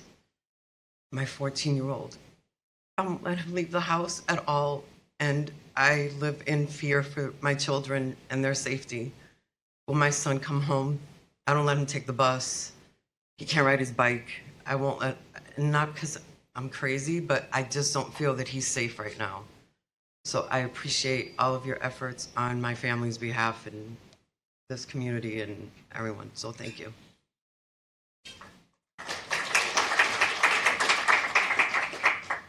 Hi, my name is Amanda Nugent. My pronouns are she, her, and I'm a Wilmette resident at Lake and Fifth. And first, I want to just thank you for the ordinance that you've proposed and are voting on tonight.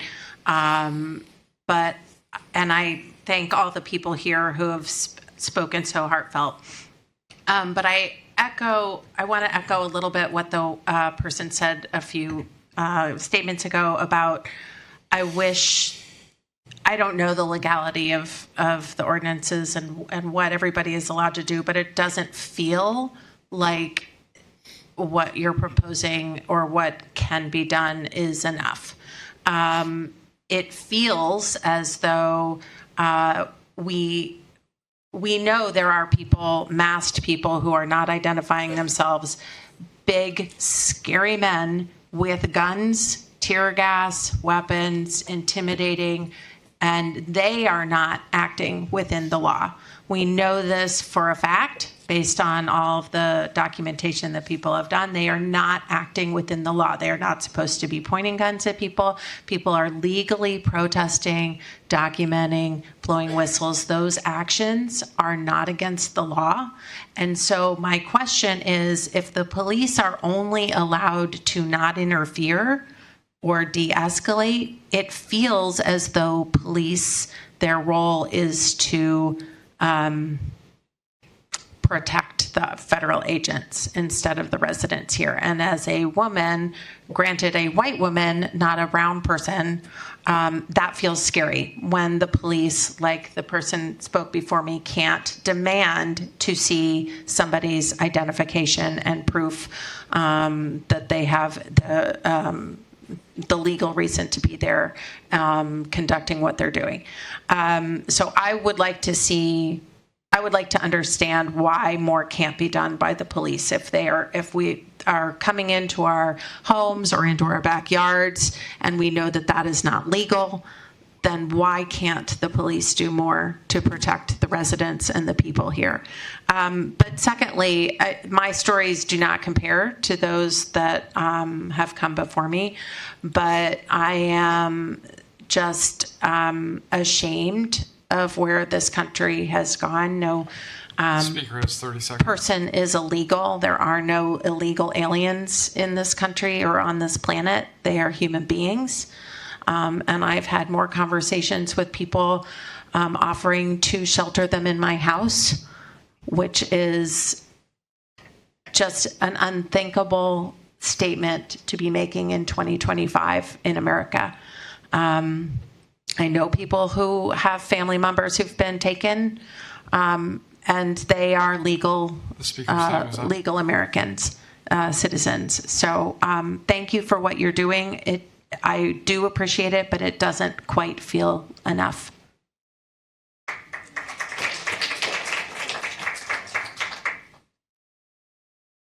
Hi, my name's Kate Delmedico. I live on Lawndale Avenue, and I moved up here from the city a couple of years ago. I have always felt incredibly safe here, but that changed on Friday because I did witness attempted enforcement activities on my street. Masked, armed, very intimidating individuals. And, as noted, I am white, and so I cannot imagine or feel the terror that other people on the street were feeling who are brown and are being unfairly targeted just for the way that they look. I have fear for my kids walking to and from school, and are there going to be, what might be violent arrests occurring, and, the psychological trauma that kids might feel witnessing this, but also we've seen these agents doing reckless things. They are armed, and I'm concerned for the safety of everyone in our community to be around that. So I really appreciate what you guys are doing and taking the efforts. I echo the last speaker, though, that I encourage you not to rest on your laurels of what's going to be achieved tonight, but to continue to see what we can do to continue to make everyone in our community feel as safe as possible. Thank you.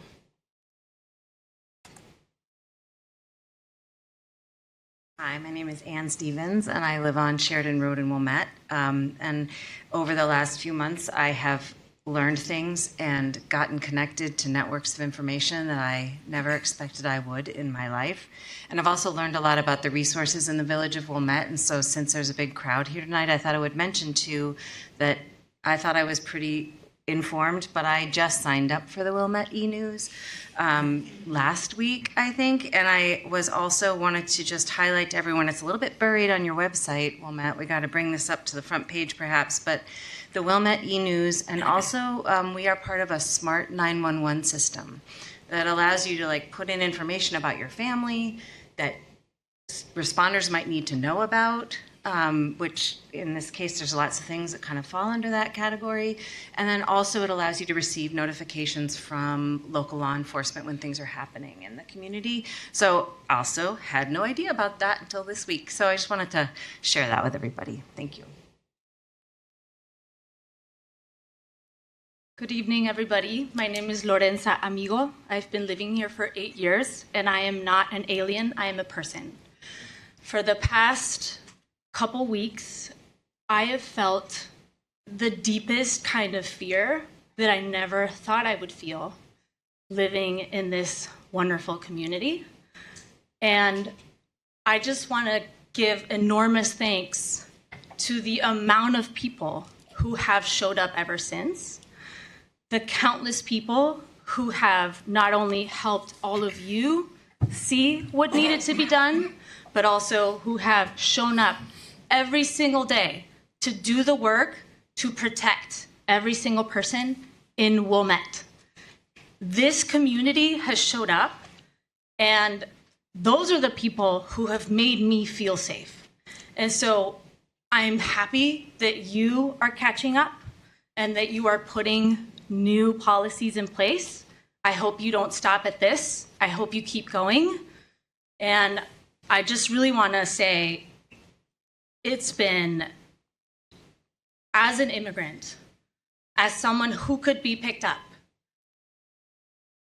thank you to every single person who has put themselves on the line in the last couple weeks. I will forever be grateful. This is Wilmette. This is the Wilmette that I love and that everybody can support.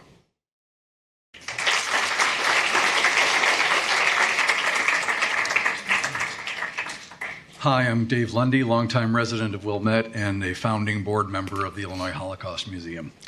It's in that spirit that I offer this poem that so many of us know, but way too many people in our community who don't think this affects them have not probably heard and have not probably thought of. So I will just offer this for your consideration. First they came for the Jews, and I did not speak out because I was not a Jew. Then they came for the communists, and I did not speak out because I was not a communist. Then they came for the trade unionists, and I did not speak out because I was not a trade unionist. Then they came for me, and there was no one left to speak out for me. Thank you for speaking out.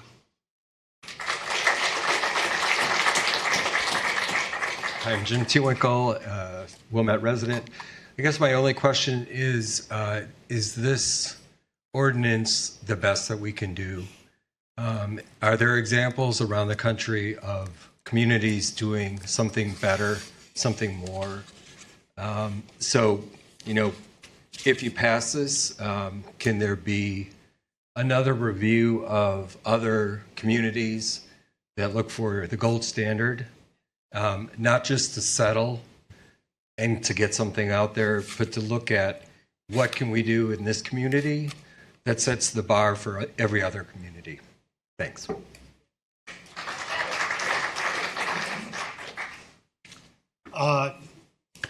Phil Andrew, 407 Central. I'm a former FBI agent. I actually run a crisis management firm, and I was a former hostage negotiator. And I have been in many of the places in the world where you see the kind of actions that have taken place specifically designed to divide communities. And what I expect you to do, and I think you will, is show unity. And I implore our community to continue to show the unity that it needs to get through a moment like this. I have trained, and I have trained with our police department.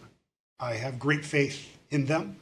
I deeply appreciate their professionalism. I appreciate the difficult circumstance they have deliberately been put in. And I appreciate that they too have shown the highest level of unity they can in this crisis. This was meant to divide us. And I think it's critical that what you decide and the work that you continue show the unity that we are known for, that has made this community great, that has kept my family here, that makes me feel safe. And I'm deeply grateful that you have taken that approach. And I am deeply grateful for my fellow Wilmette citizens for taking that approach. We will get through this only together. And I thank you for your work in doing that.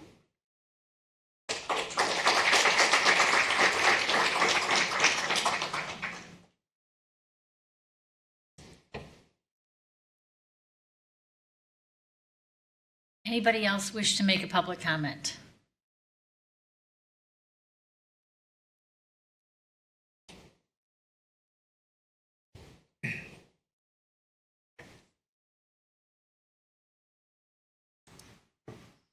Good evening, everyone. President Plunkett and members of the board. My name is Audrey Smith Moy, and I've lived in Wilmette for over 25 years, raised our two children that are now 30 and 28 years old. And I don't have a lot of different things to say tonight more than anyone else, but I will just state a few things. Both my husband and I grew up on the North Shore. My husband's an ABC, that's American-born Chinese, and I'm Caribbean American. We grew up on the North Shore and raised our 2 children in Wilmette, our home for over 25 years. Apart from a few unusual incidents where a bat fell out of the sky in daylight and occasional fox sightings, life has been predictable and sometimes uneventful, which we've grown to appreciate. However, recent actions involving ICE have marked a troubling shift. Operation Midway Blitz was supposed to target and arrest undocumented individuals with criminal records. While we understand the intention behind these actions, they've introduced a wave of unpredictability and fear in our neighborhoods. There is never a time when it is deemed okay for ICE operatives to show up in our neighborhoods and completely disrupt working people who are with children, those working on our residential homes, or those simply going about their daily routines. We all want to live in safe communities, but we cannot ignore the many instances where innocent, hardworking people have been racially profiled and forcefully removed. These actions are traumatizing to our families, friends, and neighbors. Many of the affected are not hardened criminals. In fact, some are legally able to work in the United States, and some are citizens. This situation is detrimental not only to our village, but also to the surrounding communities throughout Chicagoland. I don't want to make it seem like it's just Wilmette. I've lived in actually communities that are considered in, a little bit above that, above Wilmette, to be honest. I lived in Oakland County, Oakland County, Michigan, and I lived in some neighborhoods in California as well. I did my homework and I realized that you are doing something about this. I do agree that we can do more and that we can do a little bit better. The speaker has 30 seconds. And I wanted to, I was going to add the same sort of things that you could do. I think you could also establish more accountability and documentation measures and issue a formal statement or resolution that has a little bit more teeth in it. We need to restore order and a sense of normalcy and security in our neighborhoods. Wilmette can lead in ways that center and foster humanitarian care. Thank you in advance for listening to me. Thank you so much. I appreciate it.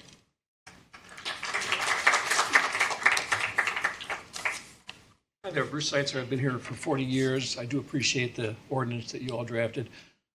One quick question about it is that there's something about if you feel in danger or threatened to call the police. It would seem to me that if ICE is doing an operation, the police should just show up anyway just to observe.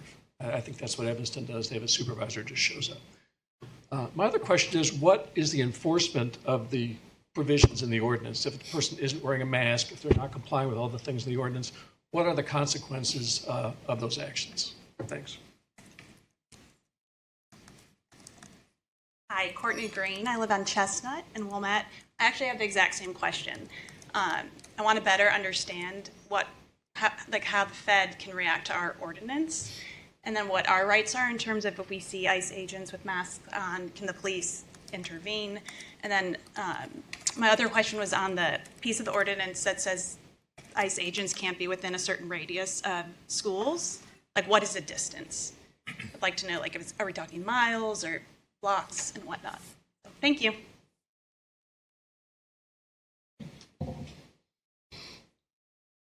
Anybody else wish to make a public comment? Okay, I want to thank all of you for your comments. I know very emotional for many of you, and I appreciate that you came here, and I know that many of you, as I said, felt the need to be here, and we appreciate that. We've had several questions come up throughout the course of public comments, and I know staff has been furiously typing them to the right and left of me. So if we could recess just for a few minutes just to make sure that they can answer as many of those questions as we can. We won't take too long, and then the board will have any questions and make its final comments, and then we'll vote on the ordinance. So if you could just bear with us for a few minutes. Thank you. Okay. Oh, I'm sorry. Mr. Brayman just asked me to see if there's any questions from the board that we also should be answering before we recess. And okay, anything else that's Trustee Leonard? I heard several comments tonight, and I've heard.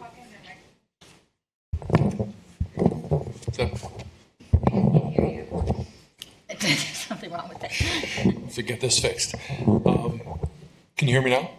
Okay, thank you. I've heard several comments tonight, and I've also heard over the past few weeks where residents were hoping to be able to invite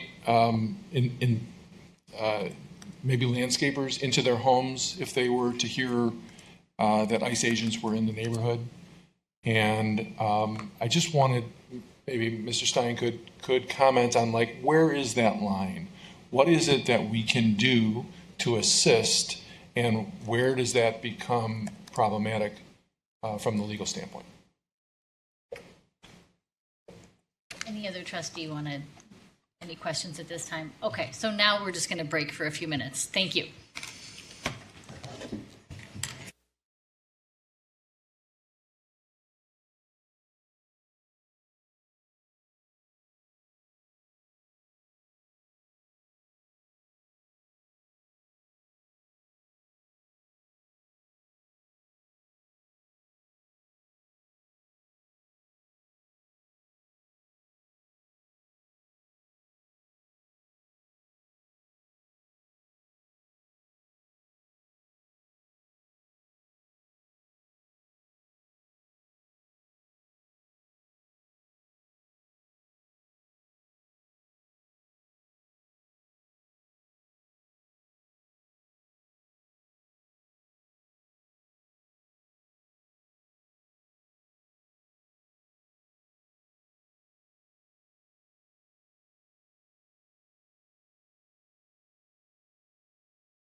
we turn the microphones back on, if everyone could please take their seats. And there's more room in the front if you want to come closer.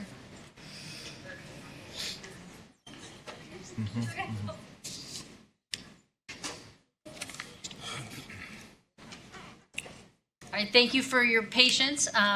Staff has worked to compile the questions that were raised during public comment and kind of split them by jurisdiction. So we are starting with our village attorney, who has a lot of them. So, Mr. Stein.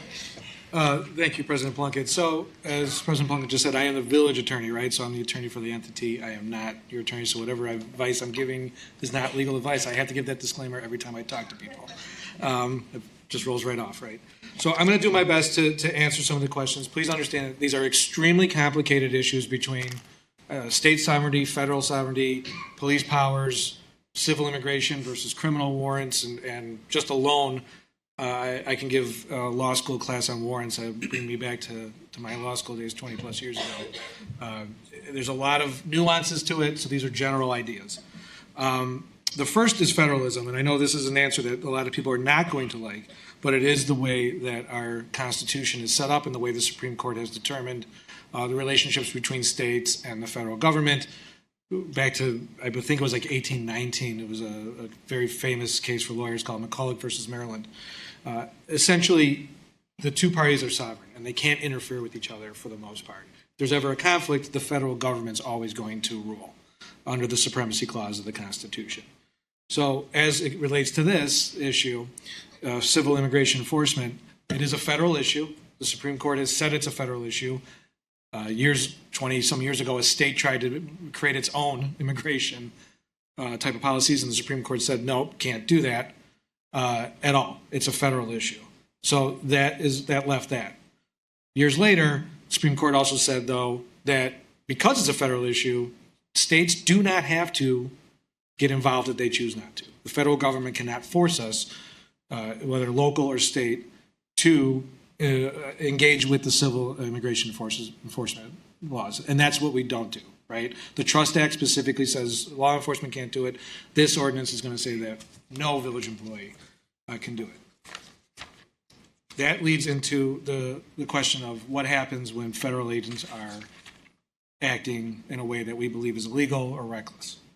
Okay, and that is it's a difficult answer. It's an answer you're probably not going to like, but it is the answer I must give, is that federal agents, basically the federal system, deals with the arrest and prosecution of federal agents. That's the way it is set up. The federal government itself is the only entity that can monitor, that can investigate, that can arrest or prosecute federal agents when they're acting under the color of their office. If they have their fatigues on, if they're out there and they are doing civil immigration enforcement, whether they're driving fast down streets, whether they're detaining somebody without, you believe, illegally, that is the federal system. The village nor the state cannot get involved. If the state could, if the village could, we would. I can tell you that, especially the state in this state. So that kind of gives the broad view of some of those specific questions that were asked about what can we do and can we do more.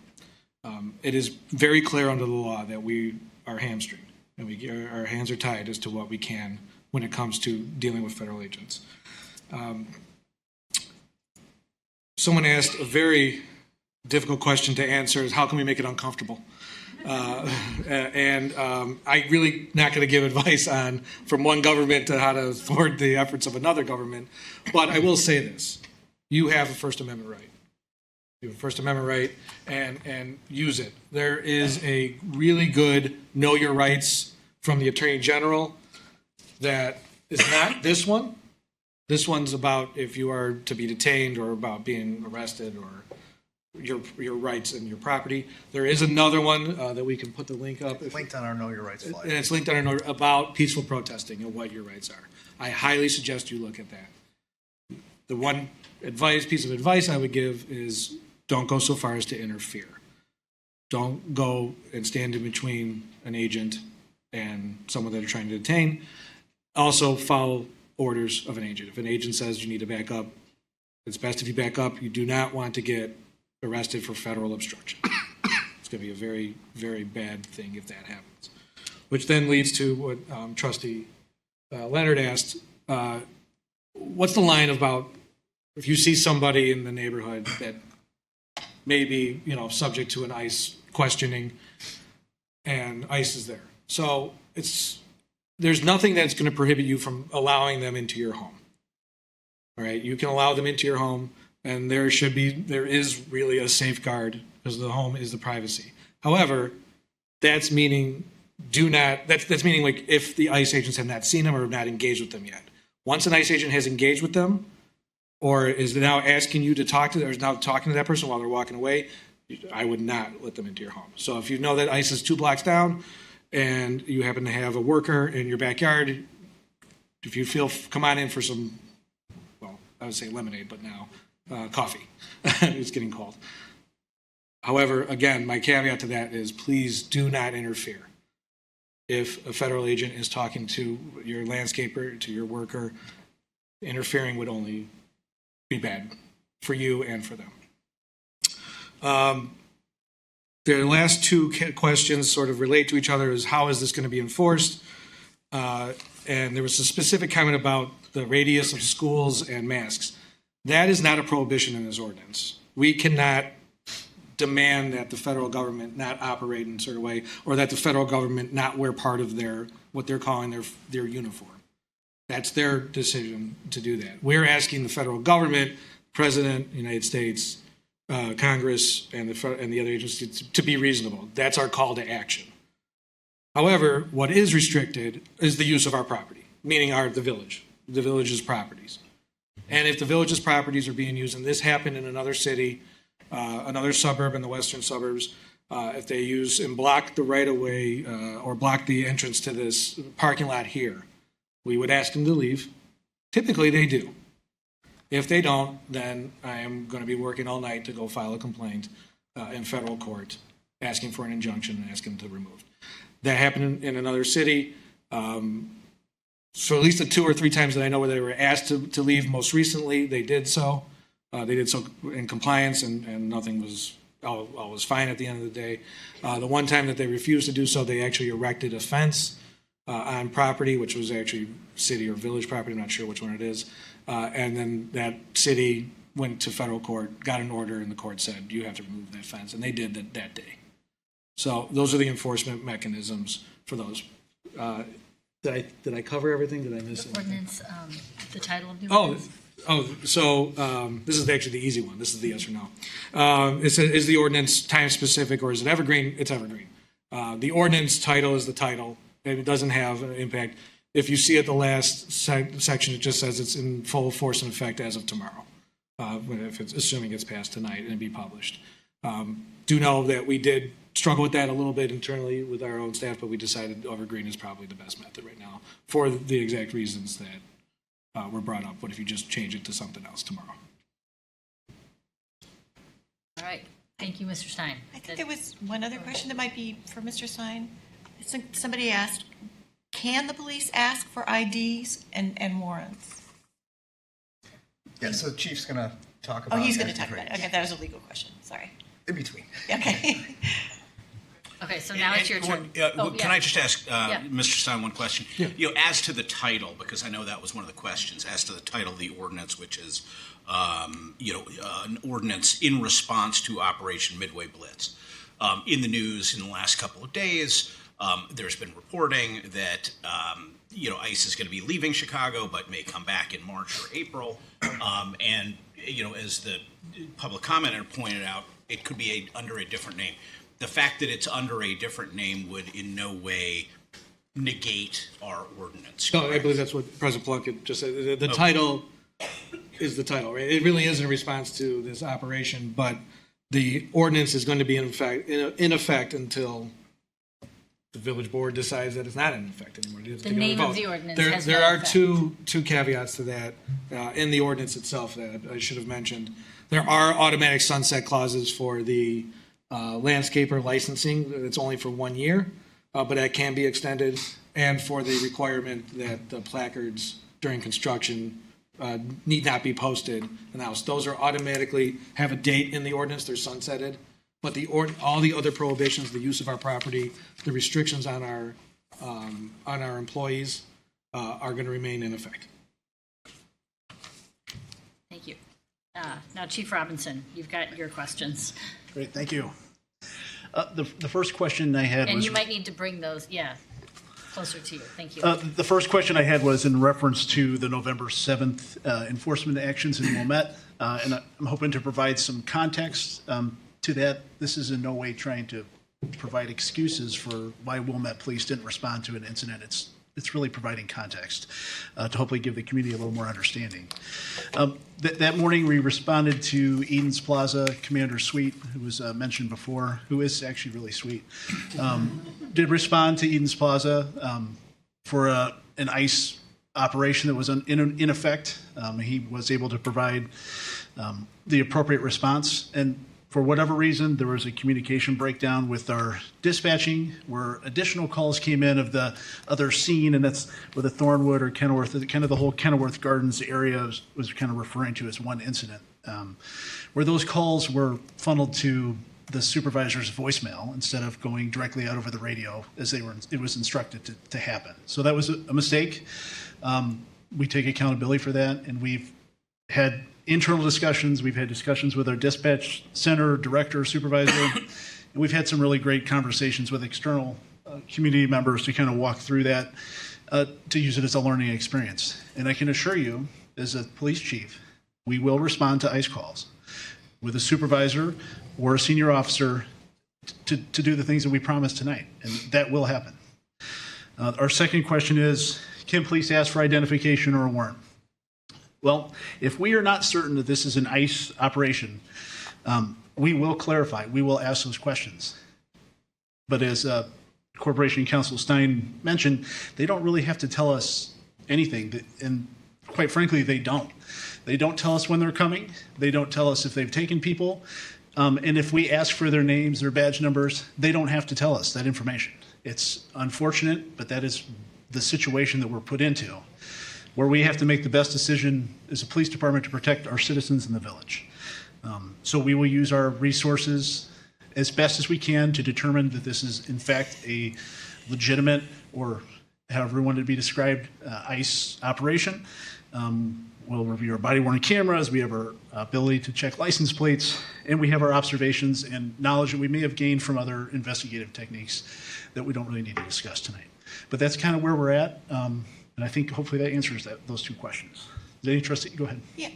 Is there any downside to asking, even if they refuse? No, it's just we don't want to in any way assist or impede, but we have no problem. We can ask. We can ask. That's not outside of our lane. Any other questions? Okay, thank you, Chief. Thank you. Okay, and then last, I think our village manager, Mike Brayman's got some of the last questions. Thank you. So there was a question or comment about how we can get the federal government to tell us who they may be arresting, where those individuals are at, how those individuals may get out of custody. Obviously, Jeff talked about the limits we have, but we do have very good working relationships with our 2 U.S. Congresspeople. Those are discussions we've had with them. They are working with us to help us understand how that can work. So we will continue those communications with both of our U.S. Congresspeople. There was a question about the ordinance specifically as it relates to the manager's directives to village employees and what they may or may not ask regarding immigration status or services they may or may not provide based on immigration status. So just to clarify, village employees will not ask anybody about their immigration status or make any assumptions based on perceived immigration status if anybody's looking for any village services or village benefits, whether that's a basic village service on a day-to-day basis or there's an emergency financial need. We have an emergency financial assistance program. We would not ask immigration status to provide those funds. If somebody needs social work services, we have 2 social workers in our police department. We do not ask immigration status to provide those services. Alternatively, if somebody's seeking to be employed by the village, we do have to ask if they're legally authorized to work in the United States. And that's, I think, the only time that we generally would have to ask that question. And then lastly, and I think this was one of the last questions from one of the last speakers, was is this ordinance the best we can do? Are there examples of additional actions other municipalities have taken across the country? And can we do more after this ordinance is passed? So we did, there are only a handful of these types of ordinances in our region right now. We reviewed all those ordinances. We also reviewed ordinances out of major cities in California, San Francisco, Los Angeles. I think for the most part, everything we saw in those ordinances is incorporated into the village's ordinance. And we've added additional components. For example, the reprieve on landscaper licensing or the reprieve on posting permit placards. So we're confident that we're doing as much as we legally can right now. We think it's a model for other communities in our area, and we will share this draft ordinance with our counterparts throughout the region. But also if we can do more, if we learn of other ideas that we may have thought of, other creative solutions, or if the courts determine that certain actions are now able to be taken by municipalities, there's numerous court cases going through the system, we'll review that. And if we think there's something that makes sense, we will bring that to the village board. Or if you as residents identify something that we may have missed or you've seen you want us to consider, let us know. We'll have a conversation. We'll look into it. We'll research it and see if that is appropriate for the village to take additional action. Thank you. Any further questions from trustees? Okay, I appreciate the thoughtful questions. So I've already spoken. I spoke at the beginning of the meeting. So now I want to give trustees an opportunity to say what they want to say. Trustee Lieber, you're looking at me. So did you want to go? Sure. I imagine we'll all want to say something. Yeah. First of all, thank you everybody for being here tonight, for your outreach over the last many days. We've received, 150, 200, maybe more emails. It's gratifying living in a community, and we should all be proud that we live in a community that is engaged in important issues and cares about the rule of law. I've been on the village board for about 6 months now, and during that time I've had a chance to interact closely with our chief of police and other members of our police force. And I can say that I've been extraordinarily impressed by your dedication, your professionalism, and the fact that all of you put your lives on the line for us every day, and we do not take that for granted. The same can be said for federal law enforcement who retired folks who live here in town. We have one here. I'm friends with a former Secret Service lead who lives here in Wilmette. These are some of the best people. When we were here 2 weeks and a day ago, when we first started talking about this, the issue was largely hypothetical because ICE had not come to Wilmette yet. And then the next day they did. I want to credit our village manager, Mike Brayman, and Corporation Counsel Jeff Stein for jumping into action, for helping craft what I think is a really, really good ordinance. In a moment, I'll talk about some of the comments about, could we go further? But what you have put together in working with community members, including a lot of people who are here today, to tweak it, I think has been terrific. It was 2 weeks ago today that ICE first came to town, and they've been here a number of times. They've been masked. We've heard the stories. I find it extraordinarily troubling because, I do value really good policing, and we are lucky in Wilmette to have really good local and state policing. Not only has ICE hidden their faces, they seemingly have violated the law. My day job, I'm a lawyer. I don't focus on criminal law, but I do remember learning in the first year of law school in our crim law class that in order to detain somebody, not arrest, detain, you need reasonable suspicion that the person is committing a crime or has committed a crime or is about to commit a crime. And to arrest somebody, you need even more. You need probable cause, which is an even higher standard. You can't detain or arrest somebody on a hunch, but it seems like that is what ICE is doing. And that's highly problematic, and it is not good policing. It seems like these arrests and detentions are based solely on things like what kind of job that person is doing, whether they're a landscaper or a nanny, a nurse, or something else. Simply arresting and detaining people based on the job that they're doing or the color of their skin strikes me as not only demonstrably against what former President John Jacoby said are the values of our village, but they also seem to be unlawful and un-American. That's why I'm supporting our ordinance. We have every right to expect that our law enforcement officers themselves behave lawfully. Thankfully, we have that with our own local law enforcement officers. I know that people have wanted us to take action sooner, but we do have a process and we want to be thoughtful. And I think because we have been thoughtful, we have come up with a very good ordinance. I know we can't do everything everybody wants. We can't pass an ordinance, as Jeff Stein, Corporation Counsel, said, that says ICE can't come into the village, in our village limits. That simply is a violation of the Supremacy Clause, and for a whole host of reasons. Going back to my first year of law school, I can tell you that that creates all sorts of slippery slopes that we don't want. So what we can do is, I think, what we have done in this ordinance.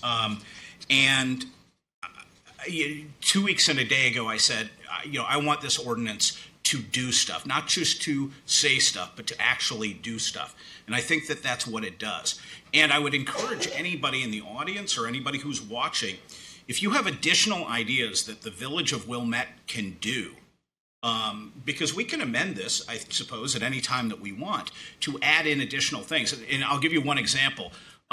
2 weeks ago on Halloween evening, my wife and I went over to some friends' house who live right near Central Street, or Central School.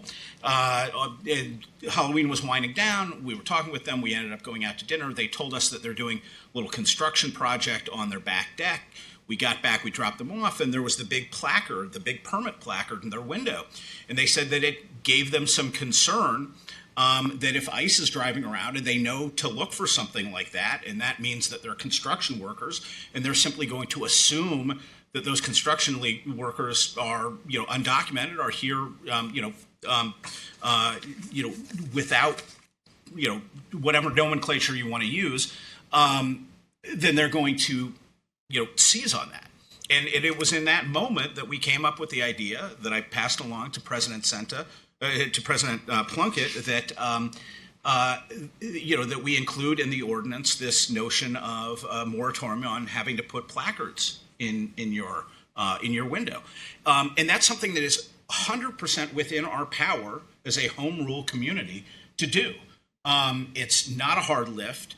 There's no question about supremacy. So hearing your stories, hearing the intelligence out here, if there are other things like that you can think of, that you can brainstorm, come to us, email the village manager, and we can absolutely put those things in. It is frustrating that there are certain things that we can't do, but I think we have done a tremendous amount in a short period of time, thanks to you, and I'm wholly in support of it, and I apologize for filibustering. Trustee Leonard. Tough act to follow. I just want to thank the assembled group, the people that were here earlier and the people that are watching at home. This is clearly an issue that has galvanized the community in support of the most vulnerable among us. I've not seen a larger group assembled in front of this body for any other issue, including those which were much more controversial. This speaks volumes about our collective values and priorities. And I'm so proud to see the passion to stand up to tyranny and protect our Wilmette family, which includes those who live here full-time, those who work here, and those who visit our commercial establishments and others. Along with so many others, I'm appalled by the actions of the federal agents and their interactions within Wilmette and elsewhere. With very few exceptions, those who have been confronted, intimidated, or made overall fearful clearly don't deserve this treatment. As demonstrated by the comments from this evening, none of us will take that lying down. Even though there are limits on restrictions that we can place on ICE and the federal government, there's no limit on how we protest and how we communicate our disenchantment to our elected officials, regardless of party or preference. And as was mentioned earlier, I encourage everyone to do so. Regarding this proposed ordinance, I strongly support the various provisions clearly designating how our community and municipal staff are to act in the face of ICE activity. It's our responsibility to abide by all federal, state, and local laws, which I believe are fully explored in this document. This has been thoroughly vetted amongst all the board members and staff for several weeks now, and I believe this ordinance reflects the good work of all parties involved, and I'm very proud of the final result, and accordingly, I will wholeheartedly support this ordinance. Should I go? The further we go, I think there'll be a little redundancy in what you hear, but that's okay. So first, I do want to thank everybody for being here tonight, for your comments. It became very clear as the night went on, the talent that exists within Wilmette, the passion to do what's right, and the ability to articulate that. I also want to thank Mr. Brayman and Mr. Stein for your work on this ordinance. It's one thing for us as a board to endeavor to state our value and establish rules to protect our constituents, but it takes a lot of work to draft an ordinance that will become part of our public record and our code and make sure it stands up to scrutiny, both legal and moral, and I believe this ordinance does that. And I think we saw just over the last 10 minutes with Mr. Brayman, Mr. Stein, and Chief Robinson, where the values of, we've heard about where our values are, we heard where their values are, and their competence and their accountability, and we're very fortunate to have them here in our community. Clearly, these are unprecedented events in our community and our nation. We all, and I believe my co-trustees will agree, run for a position like this to give back to the community by ensuring our village government is managed well, is fiscally sound, are streets safe, and when possible, actively promote inclusivity and welcoming attitudes. And we generally are focused on very hyper-local issues here, things that matter to Wilmette, its staff, its business, and its residents. It can be something as small as a driveway that variation that affects two people, things like this that are front and center. And there are times when the same issues we see on the evening news are front and center in our community, and this is clearly one of those times. The idea that we would have masked men with long guns running roughshod in our community, disappearing people that are trying to make an honest living, and frightening our residents and our children, as we heard about tonight very clearly, would have seemed unimaginable just a few months ago, actually probably a couple weeks ago, as Trustee Lieber said. But here we are, and clearly we need to respond. Wilmette is clearly a community that cares. That is evident from all of you that are here tonight. The emails we received and the advice we've been given by many of the talented people in our community. We've received many insightful communications, but I want to highlight one in particular that stood out as it was signed by several of our local clergy, many of which who've been in the audience this evening. And it's not surprising that our faith leaders would share principles of tolerance, dignity, kindness, and as their email states, our faith calls us to love and stand in solidarity with our neighbors. I know mine reminds us to befriend the stranger as you were once a stranger. So these are all good words to live by. So I'm very proud to vote for this ordinance, but as we've been discussing for the last few minutes, I am painfully aware of the limitations of the board's power in this matter, and it will take grassroots efforts, legal challenges, supporting like-minded candidates at the ballot box to continue to make a substantial difference. And I hope that the positive energy and talents that have been brought here tonight can be carried forward to further affect change. Thank you.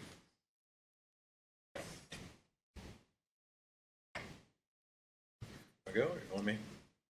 Whatever. Whatever. Do this side first. So at our last meeting 15 days ago, several residents got up and implored us to take action to help protect people in our community from the cruel behavior of federal agents that we'd recently seen in neighboring areas. They asked us to enact policies to ensure we would have no part of helping in that behavior, and to clarify that we, as a community, are welcoming to those who have no intention to harm us.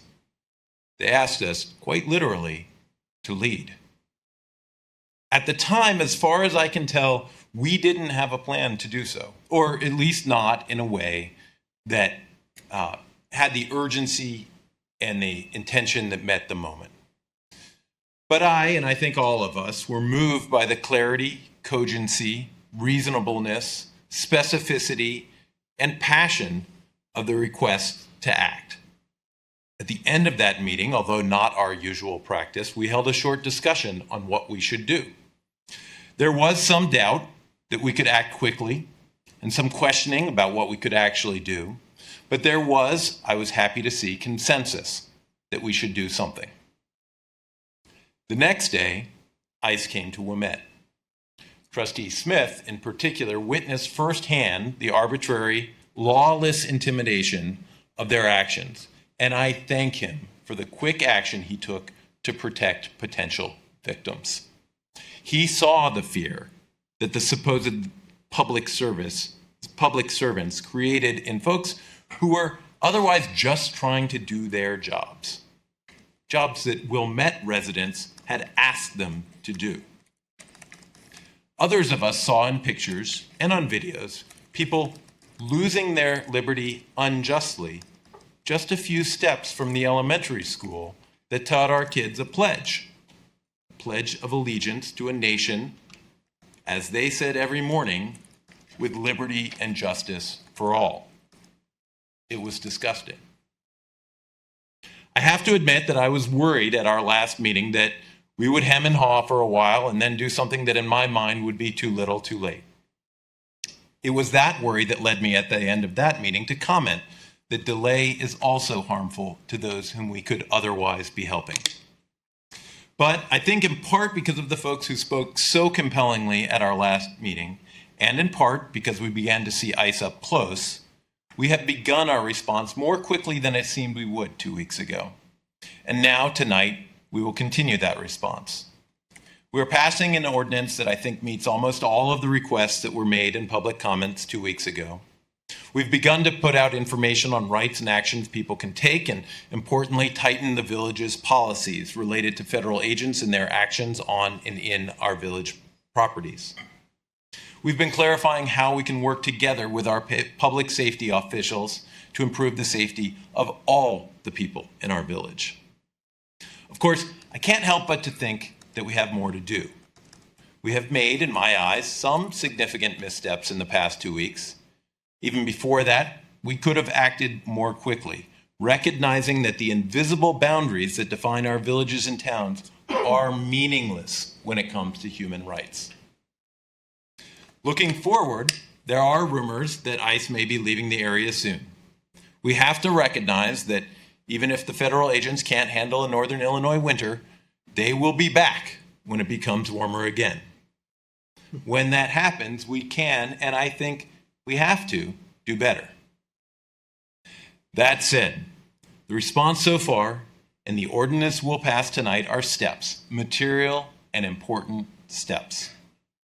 I want to thank my colleagues on the board for supporting this measure.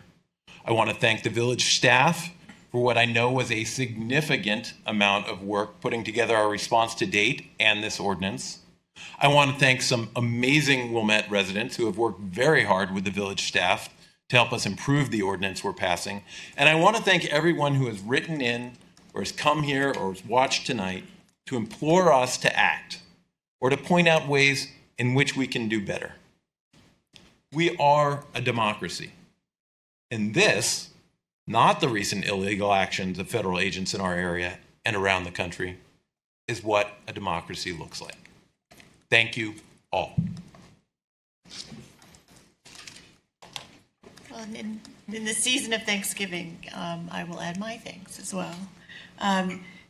Again, like everyone up here, we're grateful for everyone who wrote to us very eloquently and often telling us things we didn't know, which was very helpful in putting this together. And thank you, too, for everyone who spoke tonight. But even if you just came and you sat in the audience, you served an immense purpose, because just filling this room with this many residents proves that we really are a community that welcomes, respects, and wants to offer dignity and equality to everyone. Just your presence does that, and that's wonderful. And I feel very proud to be part of that crowd, even just one person, but still. I want to thank the staff too, and the police department for their help with all of this, because I think we've gotten a lot done. And I try not to repeat what other people have said, but I do have a couple of slightly different observations. In my opinion, what ICE and Border Control is doing is hateful, it's immoral, and it's sometimes illegal, maybe often illegal. And it has very, very, very little public value, if any. ICE and Border Control agents aren't arresting the worst of the worst. They're merely rounding up easy targets, largely based on what they look like, what language they speak, or what jobs they hold. Their targets are hardworking members of our community, most of whom have done nothing worse in this country than to seek a better life for themselves and their families. And in the process of this, ICE has frightened and shocked those who have witnessed this horror, including our children. It's easy as we work through all this ordinance and discuss what the village and our police can and can't do to overlook that there is more than process and procedure at stake. There are real human beings who have suffered and will likely to continue to suffer for a very long time. We don't know whether they'll be treated humanely after they are detained. We don't know whether their legal rights are respected. We don't know what will happen to them in the weeks and months to come. It's heartbreaking. In many cases, their families have been shattered. If they are deported, they may have to leave behind a spouse and children, some or all of whom may be U.S. citizens.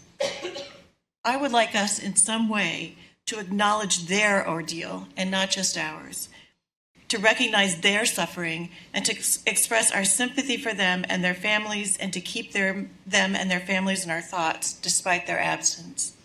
Maybe we can do that. I know it doesn't belong in an ordinance, but maybe we can do that in the form of a proclamation. I don't want to just make this kind of just cold and clinical.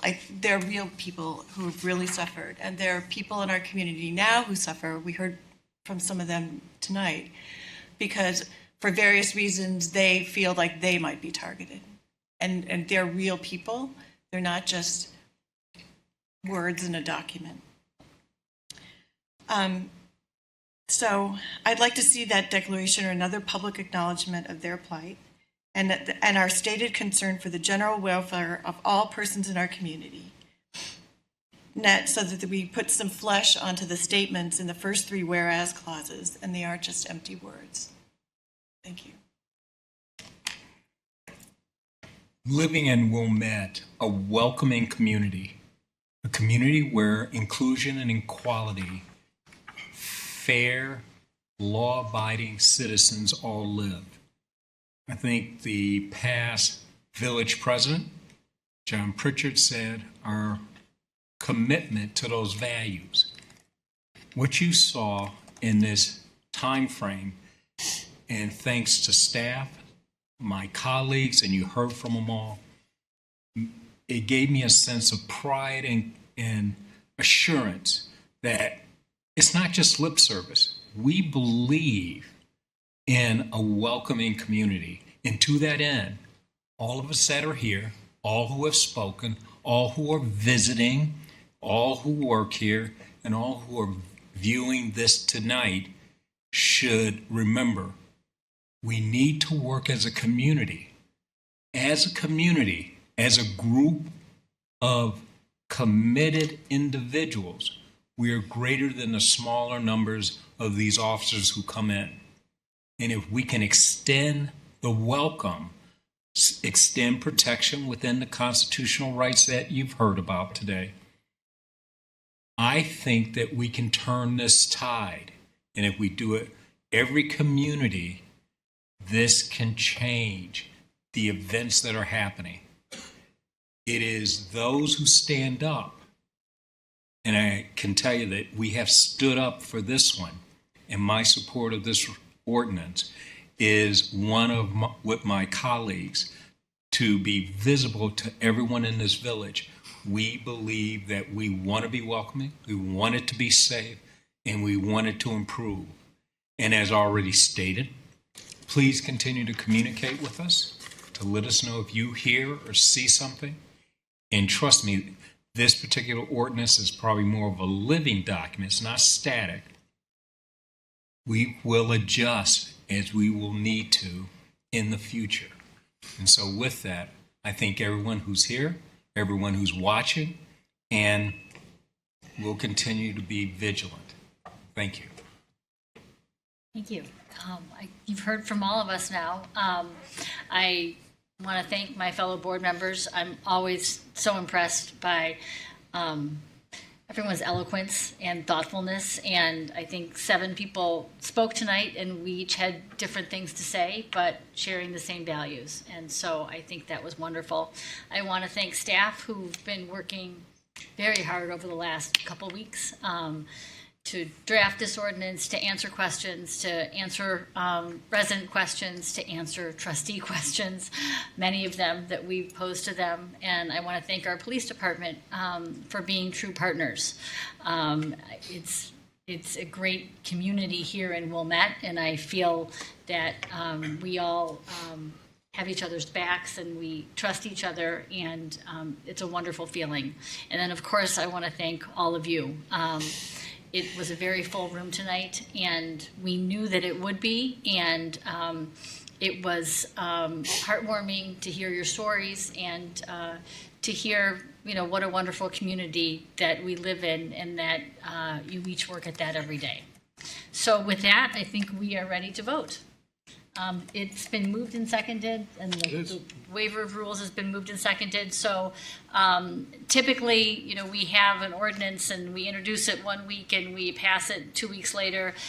Tonight, we will be introducing this and passing this, so this will go in effect immediately. Mr. Hallgren, could you please call the roll?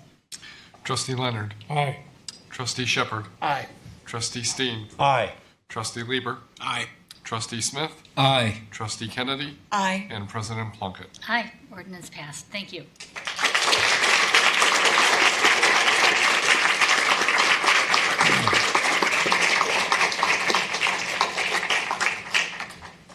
So alas, our board meeting is not finished. Should we wait a minute? But you're welcome to stay. You're welcome to stay. We got budget. I know. For budget. Yep, nobody wanted to stay. Now we're getting to the good stuff. Take it easy. How you doing? Thanks for being here. Yeah.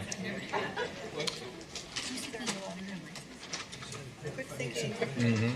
It really does feel like we should wait. Are we making a presentation on budget or just I think it'd be very short. I mean, we had a long 2 hours, 3 hours.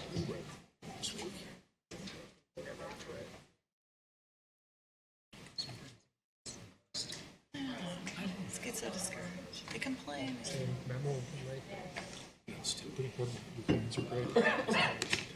Okay, it looks like most of the room is cleared out, so we're going to continue. We're going to move on to our standing committee reports. First up, I didn't forget you this time, Trustee Leonard, Land Use Committee. All items on the consent agenda. Finance Committee, Trustee Shepard. We have the ordinance. I don't remember exactly how to was phrased, so give me 1 second. There's no motion, it's just introduction of the So budget. we're introducing the ordinance, the ordinance 20250100, and I believe Mr. Eric's going to give Eric's us gonna talk a to quick overview. This is not everybody going to go home. They're hurrying home to watch it on streaming.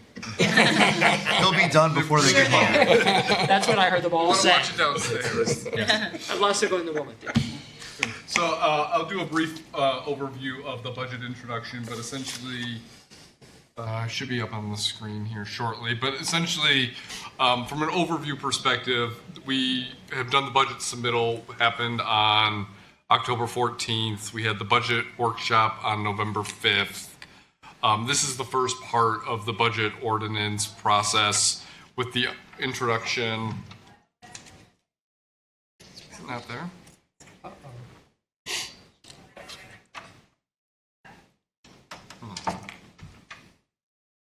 Does it have to show up on the screen? Should. Don't know what's happening here.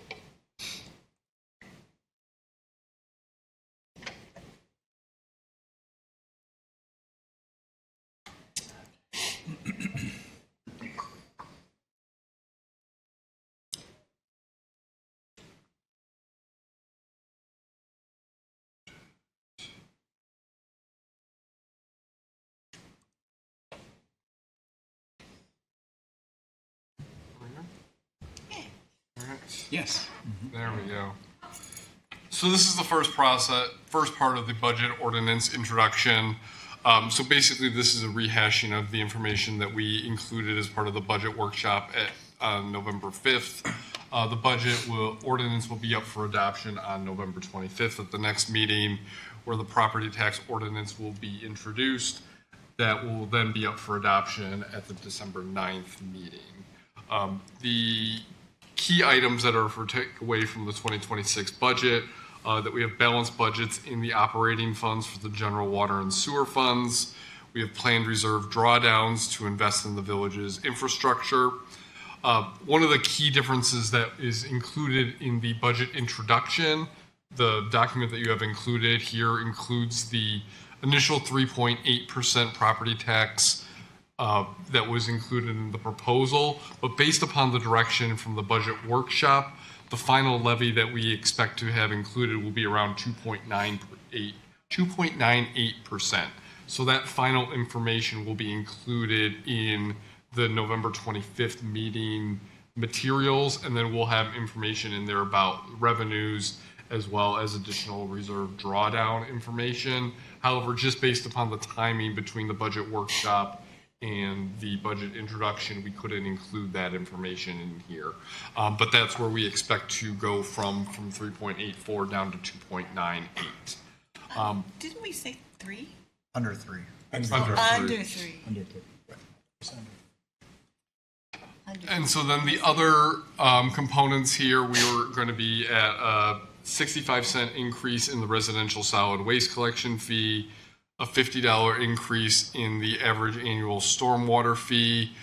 Both of those items will be included on a ordinance that will be introduced on the November 25th meeting as well as part of a fee increase, and then no increases to the water or sewer rates.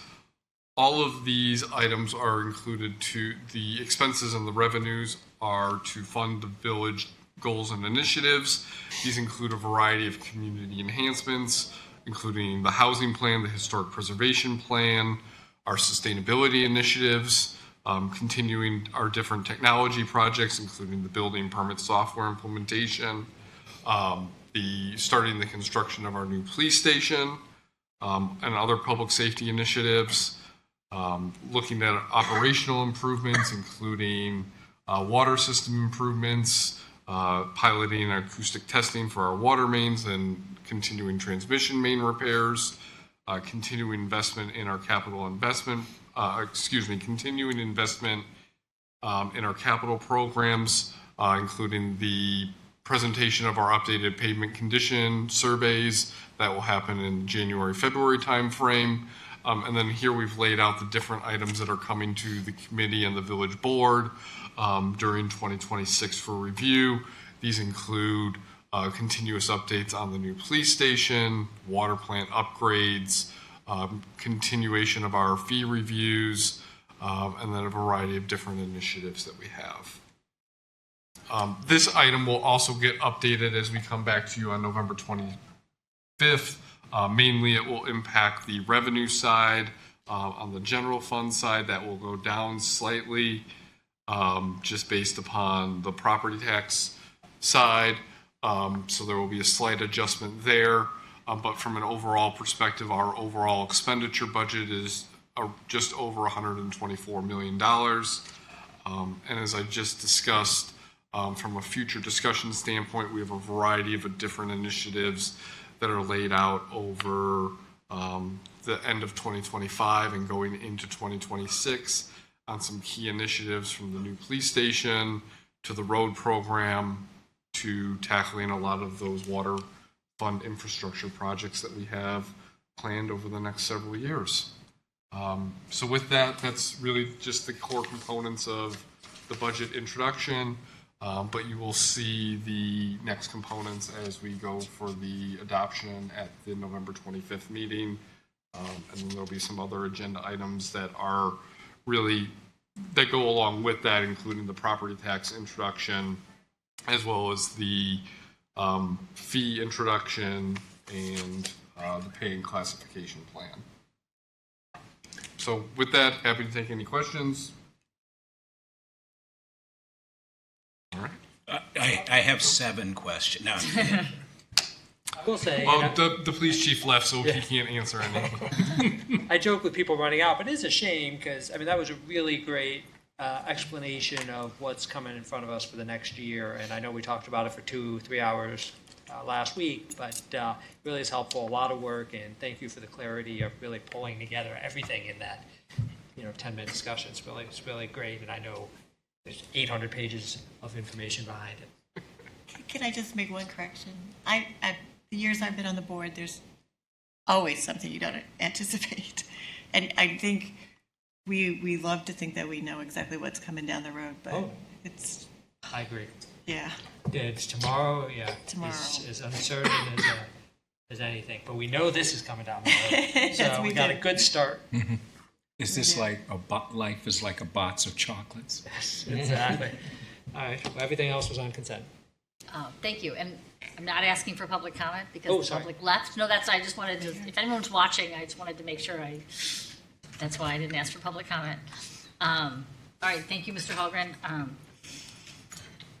On next to Administration Committee, Trustee Steen. All items are on consent. Municipal Services Committee, Trustee Kennedy. All items are on consent? Public Safety Committee, Trustee Smith. No report. And Judiciary Committee, Trustee Lieber. all items are on consent. And we have no reports from special business and no new business, so may I have a motion to adjourn? So moved. Trustee Smith, is there a second? Second. Trustee Lieber, all those in favor? Aye. Adjourned, thank you. All right.